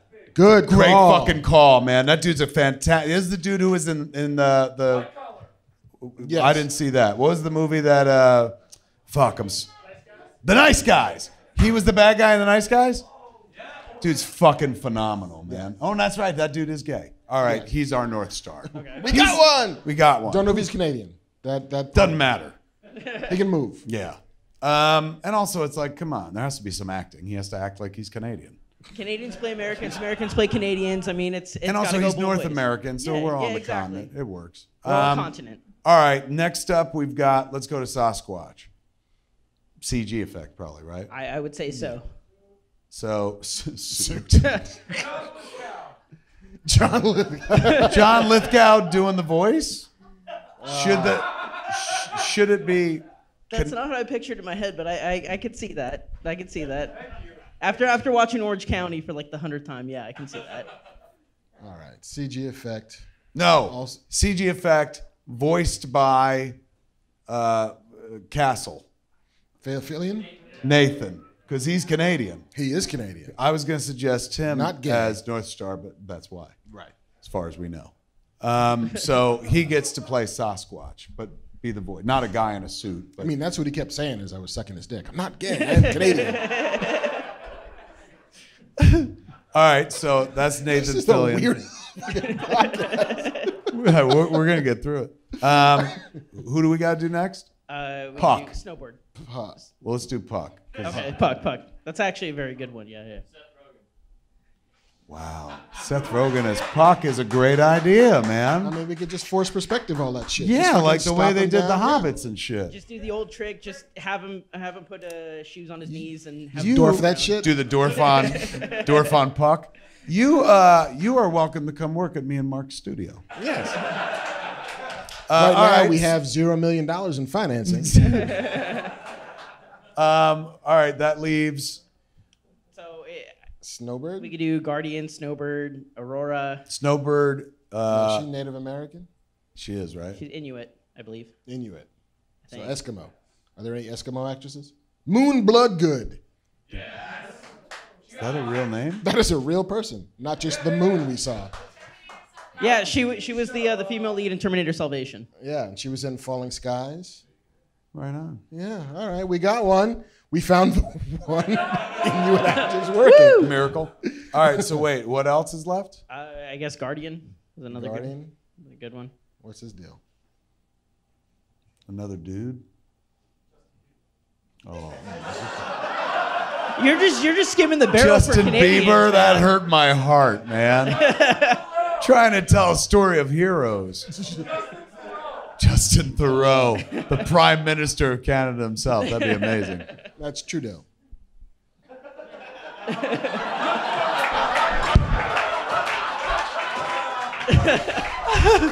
That's actually what I thought he meant. But Justin Thoreau is that actor and writer. Yeah. No, not him. Not him. But Justin Trudeau, I would totally support. That'd be amazing. People are like, that'd be like the president, well, not our president. That'd but be the a very good president pull. of You mean like the president? a country going like, I'm gonna go be in a movie. Like you guys. I got wish this? they had that pull. That would be very good. Yeah. But not Trudeau. Who? I mean, of course you want to say Ryan Reynolds, but he's already got a franchise, a Canadian hero franchise. Michael J. Fox. Wow. I you know what I would. We're gonna have to squeeze Love some to see serious that. thetans on that dude. Yeah. But still worth a shot. Oh wait, no. Jim Carrey in A Dramatic Turn. Okay. He played a good hero in what was Kick-Ass 2. Yeah, when he was the sergeant, I think. Star or- Spangled. Or no, was it? Yeah. I vaguely remember. But wait, I'm who's sorry. left? That's I think Well, that's I mean, we got Captain Marvel sorted. yeah. Right. That I happens. feel like she would kind of like pull them all together. So we did it. We cast the movie. I'm Yeah. Wolverine. You're Wolverine. No, and who Oh. Wolverine in the Alpha Flight movie are Wolverine. New Wolverine. Danny DeVito. He can't be Wolverine. He's the trash man. That was the classic choice. That's what they wanted back in the day. Bob Hoskins, I thought they also wanted. That was another name, but it was also. I think I'm sticking with my Tom Cruise as Wolverine, particularly Okay. in this. This movie's gonna need some help. It's gonna need some pool, some just. The one American, slide him in there. What you got against Hugh Jackman? Come on, take it away from him. He retired. Yeah, he stopped. He said he's done. Oh, I see. You said, He hung up the pork chop sideburns, man. Just leave it alone. Yeah. He hung up the claws. No way. I still would like to see Tom Hardy in it, even though I know he's done Venom, and I mean it was the Venom movie. I mean, I'm with you, man. Though I'm like, Hardy would I don't be give a good. shit. I'd see Tom Hardy do anything, including my wife, which would be really fucking hot because he'd do it in voices like, "I'm coming to eat your vagina." did you see him in Bronson? He hangs dong in Bronson. But yeah, I think that was an amazing. I mean, right now, maybe not for everyone here, but folks watching at home, the Canadian contingent, they're like, finally, somebody asked about Alpha Flight. Give it up for him. He asked about Alpha Flight. He won some shit. Well done, my friend. Goddamn pleasure. Thank you. All right, JC, give us another victim. What's your name? My name's Chad. Chad? Hey, Chad. Yeah. Everyone give it up for Chad. The Chad. That shirt is awesome. I like your shirt. Chad, I'm going to try to find some fucking big enough shirt for the guns you're sporting right there. Meanwhile, what's your question? Take us there, Captain. I wanted to ask you about gateway drug. Perks up. Yesterday, took my girlfriend to Into the Spider-Verse, Yes. and she was blown away. Doesn't know anything about comic book movies, comic books, any of this. And in order to sink the hook with her love for it, but not like go overboard, like what are top 3 things? It could be graphic novels, comic books, movies, TV shows. What would you say would be just the right amount? Number one, a Goldilocks. great question. Let me clarify, though. Spider-Man or anything? I'd say anything. Anything to get her reading comic books. Yeah, no. All right. Fair enough. Number one, great question. You're going to win some shit. Give it up for him, ladies and gentlemen.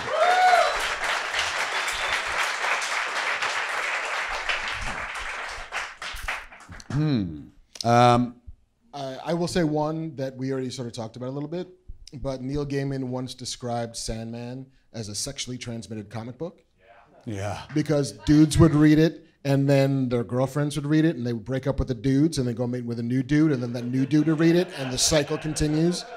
But there is something so wonderfully human about Sandman, even though it's about fundamentally metaphysical shit, which that's a word now, right? Metaphysical? Yeah. Metaphysical. We did a thing. You're coining phrases like crazy tonight. I was fucking like Oxford like a bitch in here.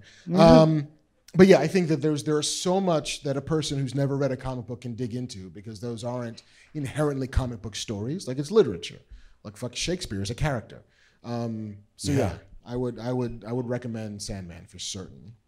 I would suggest, and this is based on personal experience. I was sort of dating this girl, didn't know anything about comic books. She was over at my house, and she was like, you like these comic books?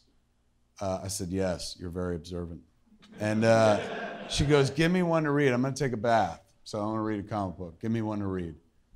And it was like, oh my God, where do I begin? This is my one chance to get this right. Like, which is the book that's going to like fucking make her not only understand what I love about these, but that I'm worthy of fucking love and shit like that. Like, let me show her my fucking, that side of me. She was curious enough to look into my world. I was like, fuck, which to lead with? Do you lead with Watchmen? Dark Knight Returns is a wonderful tome, but it'll scare her away. It's so fucking deep and like got a Damarang and stuff. Where does one begin? So I picked a book that had just come out fairly recently at that point, and it was Bruce Timm and Paul Dini did their first run at the character of Harley Quinn, a character they created for the cartoon, for the Batman the Animated Series. First time they did it in DC in comic book form was in a one-shot called Mad Love. It was a Baxter format, like, you know, bookshelf format book, like prestige format. That's what they call that. So I said, read this.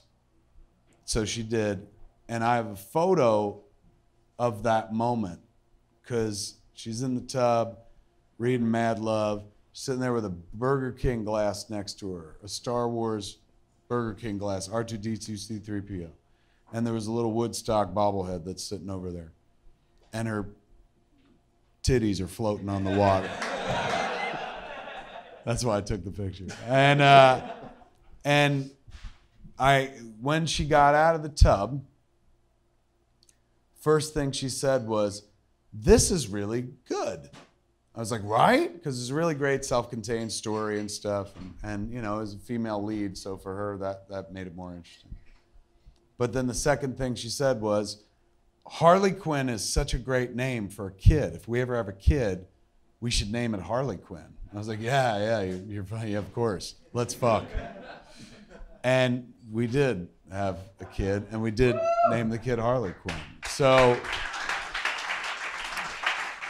I recommend that book to a complete neophyte, to somebody who's outside the medium, because it worked insanely well for her, and then like led to us having a kid. Well, not like, didn't lead to us having a kid. Led to the kid having a cool name, I guess. So I got something more out of it than just a good read. And she fucking loved it. Still to this day, she's like, that's my favorite comic. I'm like, it's the only one you read. She's like, no need to read any more. And that includes my shit. I wrote comic books after that. I'm like, you want to read mine? She's like, is it as good as Mad Love? And I was like, no. She's like, well. What else? A third piece. I'm torn between All-Star Superman, The Grant Morrison run, and Why the Last Man. I think Why the Last Man, like if you're not about superheroes, but I feel like you're wanting to get her into superheroes, then All-Star Superman is like the best distillation of that character. And it's, you know, there's 2 sort of 6-issue collections of them, and it's gorgeous and it's beautiful, and it is the best of what Superman can be on the page. So yeah. But she's a lady, right?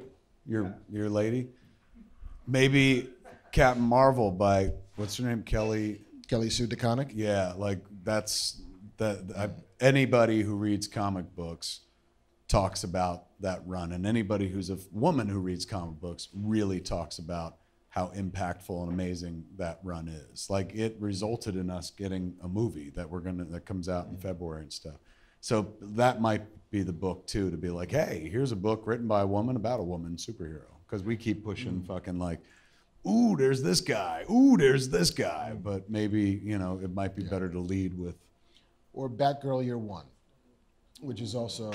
That was a good book, man. With book. Fucking what was the bad guy? She beats the shit out of Killer Moth. Yeah. That was awesome. No, it's a gorgeous book.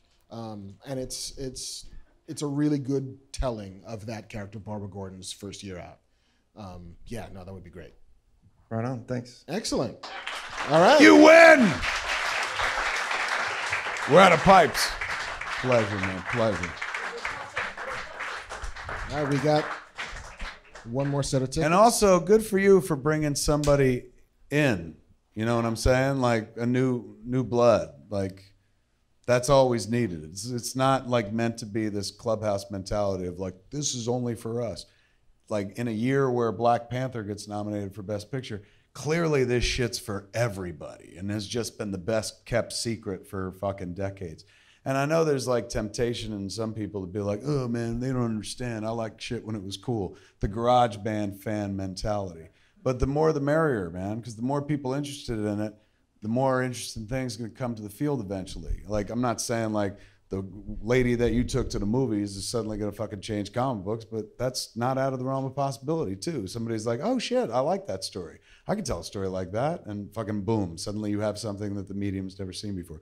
Fresh blood, always fucking important. Sells the game. That's a term in hockey, NHL. Sell the game. If you love the game, you'll sell the game. And it's meant to like push it forward, convince other people, like, you got to see this. There's something special here.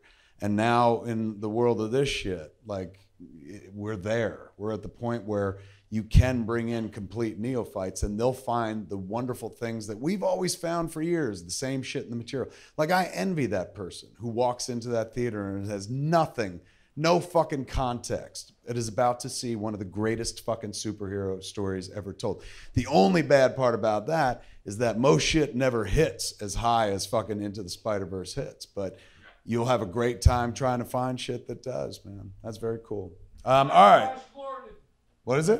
Black Flash Gordon. Black Flash Gordon? All right, sure. I'm in.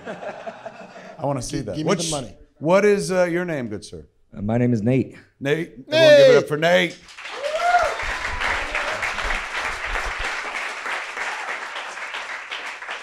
Real quick, who are the socks? Are we meant to sign the socks? Yeah. Sign the socks. Thank you.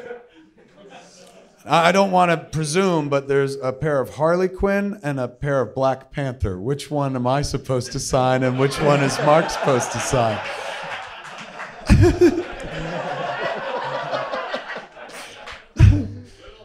I believe these are for you, sir. Anyway, fire away, my friend. Sorry. All right, so being a 90s baby, and just to kind of keep things on theme, one of my favorite cartoons growing up was Batman Beyond. So what my question would be is, now that you guys kind of tossed around the idea last episode about making a Batman Beyond movie, I think the obvious choice for Batman would be to bring back Michael Keaton and have him refill the cowl, if you will. But if you were to make your dream Batman movie, who would you have direct it? What Batman story would you use? And who would you cast as Terry McGinnis? I have my three if you want to hear them. For Batman Beyond? Yes. So it has to be in the Batman Beyond universe? Yes. I don't know any Batman Beyond stories. Return of the Joker. Well, you can That's do the like an one. actual Batman story, but apply it to the Terry McGinnis and Batman Beyond. Which is like, yeah, it's a pretty specific run, right? Because it's like, that's a version of Batman we never really saw before. Batman as mentor with a younger Batman. All right, so wait, we're all taking as a given that Michael Keaton is playing Bruce Wayne. That got a lot of fucking play off the show last week. I turned on the internet like it's a fucking TV. Slapping the side of it. Why won't it start? Fixing the antennas and shit. Once it came on, I fucking saw all of a sudden, like, Kevin Smith thinks it's a great idea to make a Batman Beyond movie. And I was like, this is not fucking news. Everybody thinks that would be a great idea and shit. But yeah, it did get a lot of coverage. So Michael Keaton is, of course, our older Bruce Wayne. Yes. The question is, who is our Terry? Yeah. And what adventure do we go on? Yes. And Number one, you're definitely going to win. This is great. Give it up for him. He won a fucking shirt and tickets. And,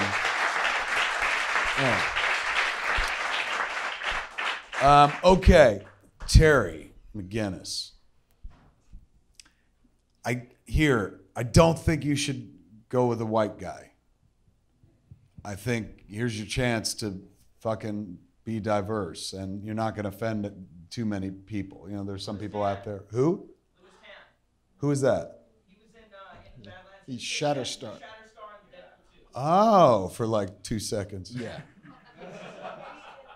All right, there you go. There's one. I'll take that. I feel like. See, I was thinking Michael B. Jordan. I mean, Michael B. Jordan would be amazing, but I don't think you'd get him out. Like, I think he'd be tough to get at this point. Not even as Batman? That's a good question. Like, that might be it. He might be like, look, I've done Black Panther, and fucking in terms of comic book movies, it gets no bigger than that. And I've also done the Human Torch, and I fucking Creed is almost a comic book character. You can't possibly impress me. And that might be like, zip, Batman. Now, he could go one of two ways. He's like, look, yes, that is a Batman, but like, if I'm going to play a Batman, I want to play Bruce Wayne. I doubt he'd be that guy. I'm sure he would see the wisdom and like, oh my God, you'd be the first black Batman at that point. That's a great call. Who else? Donald Glover. I mean, fuck, man. He was wonderful in Solo. I'd watch him do that. I don't know that he'd be my first choice. He seems a little, I'm not saying he's old, but he does definitely seem a little too old to play Terry. Because Terry's a student. He's a high school kid, right? Who's the dude from Get Out? The dude from Get Out, Daniel Kaluuya. who was also in Black Panther, right? Yeah. Gotta be a guy, Zendaya. Who? Zendaya. Zendaya? You're absolutely right. It don't have to be a fucking guy. Yeah. Well, then, do they still call it Batman Beyond? Because then it's a lady? Is it Batgirl Beyond? It's Terry with an eye. Beyond a Man? Terry with an eye. Terry's a girl's name too. That's true. I heard that in a movie once. All right, so wait, who was your suggestion? Zendaya. I backed that. She was really good in the Spider-Man movie. She was really good in that circus movie too, with Hugh Grant. Those are three really valid fucking Batman Beyonds. They just called him Batman on the show, though. Yeah, they don't say Beyond. Nobody ever said that out loud. Yeah. Just us watching the show. Right. Oh, he's Batman Beyond. Yeah. Is that Batman? No. That's Batman Beyond. Batman's the old guy. All right, so what adventure would they go on? And we could pull from anywhere in the Bat universe, any story they've done. Ooh. Go ahead. I'm feeling Ra's al Ghul. Again? He's immortal. It's true. Oh, that's right. There you go. Lazarus pit his way into whatever fucking year that is. You have me. Excellent. Keep going. Hey. That's not a bad idea. So you got a villain who is immortal. Yes. So Bruce could be like, I fought him myself. Yeah, and I can't do it anymore. Right. It's the old Zorro model where it's like I can't take on this guy. I've got to find the young Zorro who can get on a fucking horse because I'm too old for horses. Right. What's the Bruce's like? This is supposed to be like 30, 40 years after his adventures, or 50 years afterwards. Yeah, it's like literally right when he hangs up the cowl, because the first episode, Bruce still goes out and then he gives that whole like I'm hurt thing, you know? That's right. In the pilot, he was still wearing the costume for a minute. I mean, well, it's the first movie, and so you would have to introduce people to the concept of why there's this other Batman and blah, blah, blah. But, you know, the story kind of tells itself right up front if you do that. If you begin with, oh my God, could you fucking imagine? Like, I was excited about the notion of our fictional movie where Michael Keaton was playing old, withered Bruce Wayne. But if it begins with Michael Keaton in a fucking bat suit, I will fucking kill myself right there. Anybody who's like, I hate you, you will never have to deal with my shit again, because life would never get better than that. To see him strap on the fucking cowl one more time and not rip it off like it was made of rubber and shit, like it did in Batman Returns. Remember that shit? When he We don't talk about peeled that shit off like a lemon. That would be amazing. That's the Batman version of the finger snaps. When he did that. Never talking about that again. No, the Batman version of the finger snaps is the Bat credit card that George Clooney pulled out. That was when you were like, what happened? I used to love you so much. Yeah. All right. What adventure did they send him on? Gotta I give you went my hand to pick. the demon. I went hand to the demon. Yeah, you went there. And I'm trying to think. I don't know. I mean, I'll see your movie, but I'm trying to think if I want to make that movie. I mean, Billy D. Williams is Two-Face in the future. I like that. That's good. tight. That's good, but that's not a whole fucking movie. That's like a side beat. That's how it opens. Old Batman is fighting old fucking Two-Face, and it's Billy D. Williams because they're both old and shit. I'll get you. What I'll get you first. Send him on. Silver bullet, baby. Can't do the Dark Knight Returns. No. Yeah, but I mean, that's what I was thinking. But you might as well just stick to the fucking pilot of Batman Beyond, but jack up the villain. Because I remember, who was the villain in the first episode? Was it not Ink? It wasn't the Joker. The Joker they didn't fuck with for a long time. It was the Joker gang, though. Yeah, it was the Because Joker he gang. He gets chased to Wayne Manor, and that's when he meets Bruce, and that's when he becomes like when he stumbles into the Batcave.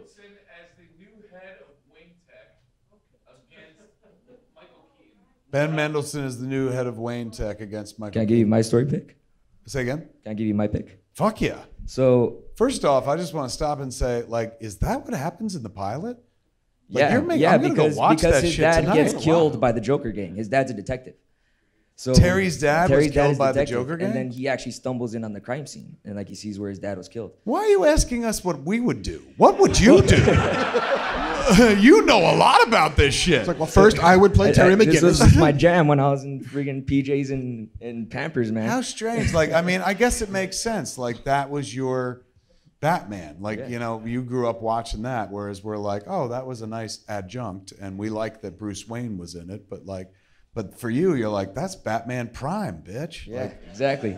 wow, that's It crazy. doesn't get more metal than a black suit. No, the black suit is awesome with the red bat and shit. Could you imagine if they just put that out on a poster as a teaser, like summer 2021, and you just saw that fucking the red bat? You would know what it was. Like anybody who knew would know. That's what got me so hard about the Arkham games when they like actually When showed. they added the suit? Exactly. All right, so what would you do? What's your pitch? So the comic book that really, really gripped me, and even my little sister, this is the first full comic run that we ran together, was the Court of Owls storyline.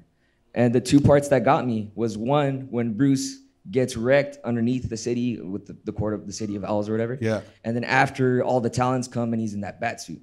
So what I thought is you can mix both of those parts of the story, where one, you have my Michael B. Jordan Batman get lost inside of the tunnel, and so you kind of see him spiraling into this, like, am I really the Batman? You know, am I as good as I hear? Right. You can kind of caveat it with where the Court of Owls cut their telecom line so they can't speak to each other. So Bruce is watching Terry like slowly break down in the catacombs. And while this happens, all of a sudden the fucking Talons come knocking on the Batcave. And now not only do you get Michael Keaton in the beginning, where he's like this old withered Batman, you also He's get got to him defend in the himself mech in the cave. fighting off all the Talons. So it still shows that he's there. So you mix both of those stories and you get two Batmans for the price of one. I mean, fuck yeah. Dear Warner Brothers, you should talk to Nate. That is fucking phenomenal, man. That is definitely a movie I would fucking pay cash money to see multiple times. Why aren't you in charge of shit? I mean, I'll join you guys' studio. You guys have 0 millions to throw around. I'm We there. don't, I know. Our studio fucking sucks, man. Holy fuck, that ticks so many boxes. Like, you know who would also enjoy that movie? The same people that go see Clint Eastwood movies. Like old people, they'll be like, you mean an old man is gonna Home Alone the Batcave? You know, I'm going for a discount show. Like, they'll fucking come out for that. That captures a lot of imagination, young and old. Well done, man. Give it up for him. Good That work. was fantastic. Just for that, not only do you get the Screen X passes and a Deadly Class shirt, you get the fat-ass Deadly Class King's Dominion hoodie sweatshirt affair, my friend. Well done. Woo. God, that was fucking satisfying. I know, I'm spent. It is. Sometimes it's more fun to come to this show and hear people's ideas about what movies could be than it is to actually go see some of the movies. Like that's a legit wonderful flick. And I'll be driving home thinking about that, and then sooner or later I'll remember it's not real. And I'll be like, what a horrible world we live in. I think we've covered everything, man. We did the fucking news. We told you some shit up front. We've done the Q&A. This I take home. Is this for me? Yes. Taking this as well. These bags, are these meant for me and Marc to take? What's the story there? They're vegan cookies, and if I love them, blow them up. Yes, they're called Maxine's Heavenly. No, they are. I am not a vegan. I am a proud meat eater, but you are a vegan now, and they're amazing. You can find them at Whole Foods, and they're just great. Just try them. You will love them. I'm down. Thank you so much. Fucking sweet. Give it up. She brought us snacks. And what's happening over here? What's the story with these two things here? Who knows that?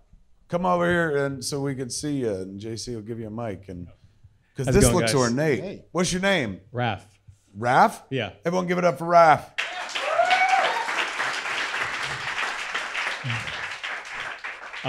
So there was a podcast a few months ago where you asked Marc what movie prop would he want, and it was the Golden Idol. So I was in my studio working, and I leapt out of my seat because that was something I was crafting. That is.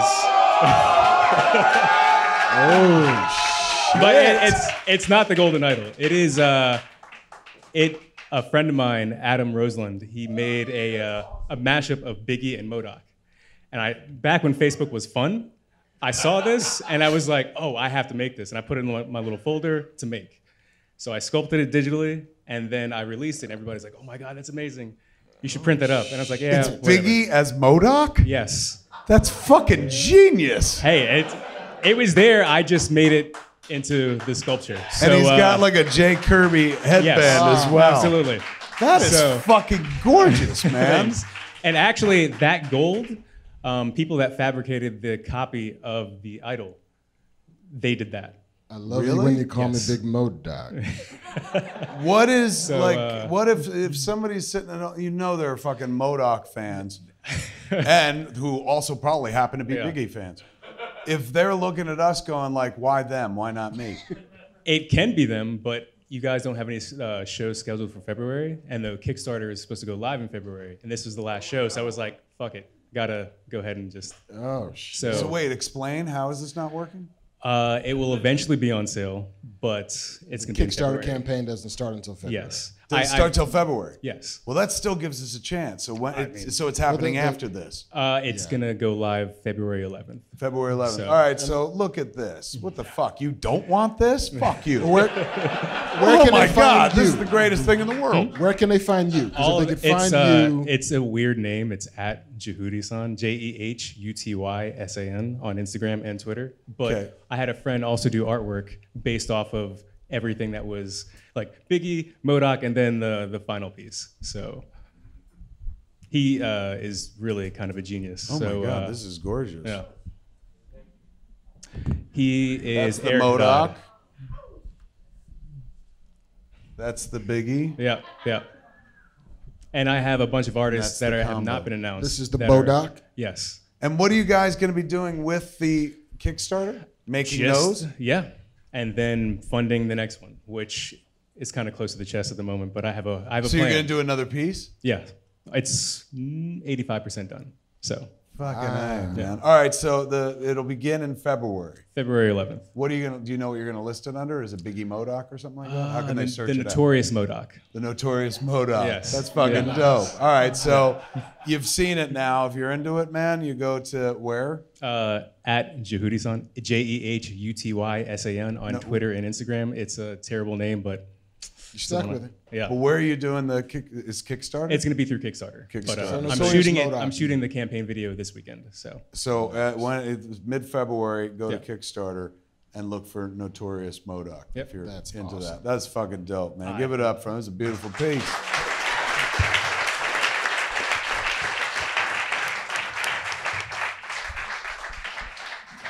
Should have gave him the book.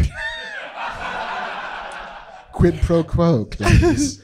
I think we've covered all the show we got. Ladies and gentlemen, have you had a good time this evening? I cannot thank you enough for coming out, man, but there is no show without the smart one. Give it up for the guy to my right, Mr. Marc Bernardin. And that is Fat Man on Beyond for this week. I'm Kevin Smith. I am Marc Bernard. Tune in next week, same fat time, same fat channel, smartguest.com or YouTube.com/Kevin Smith. Go beyond, ladies and gentlemen. Good night.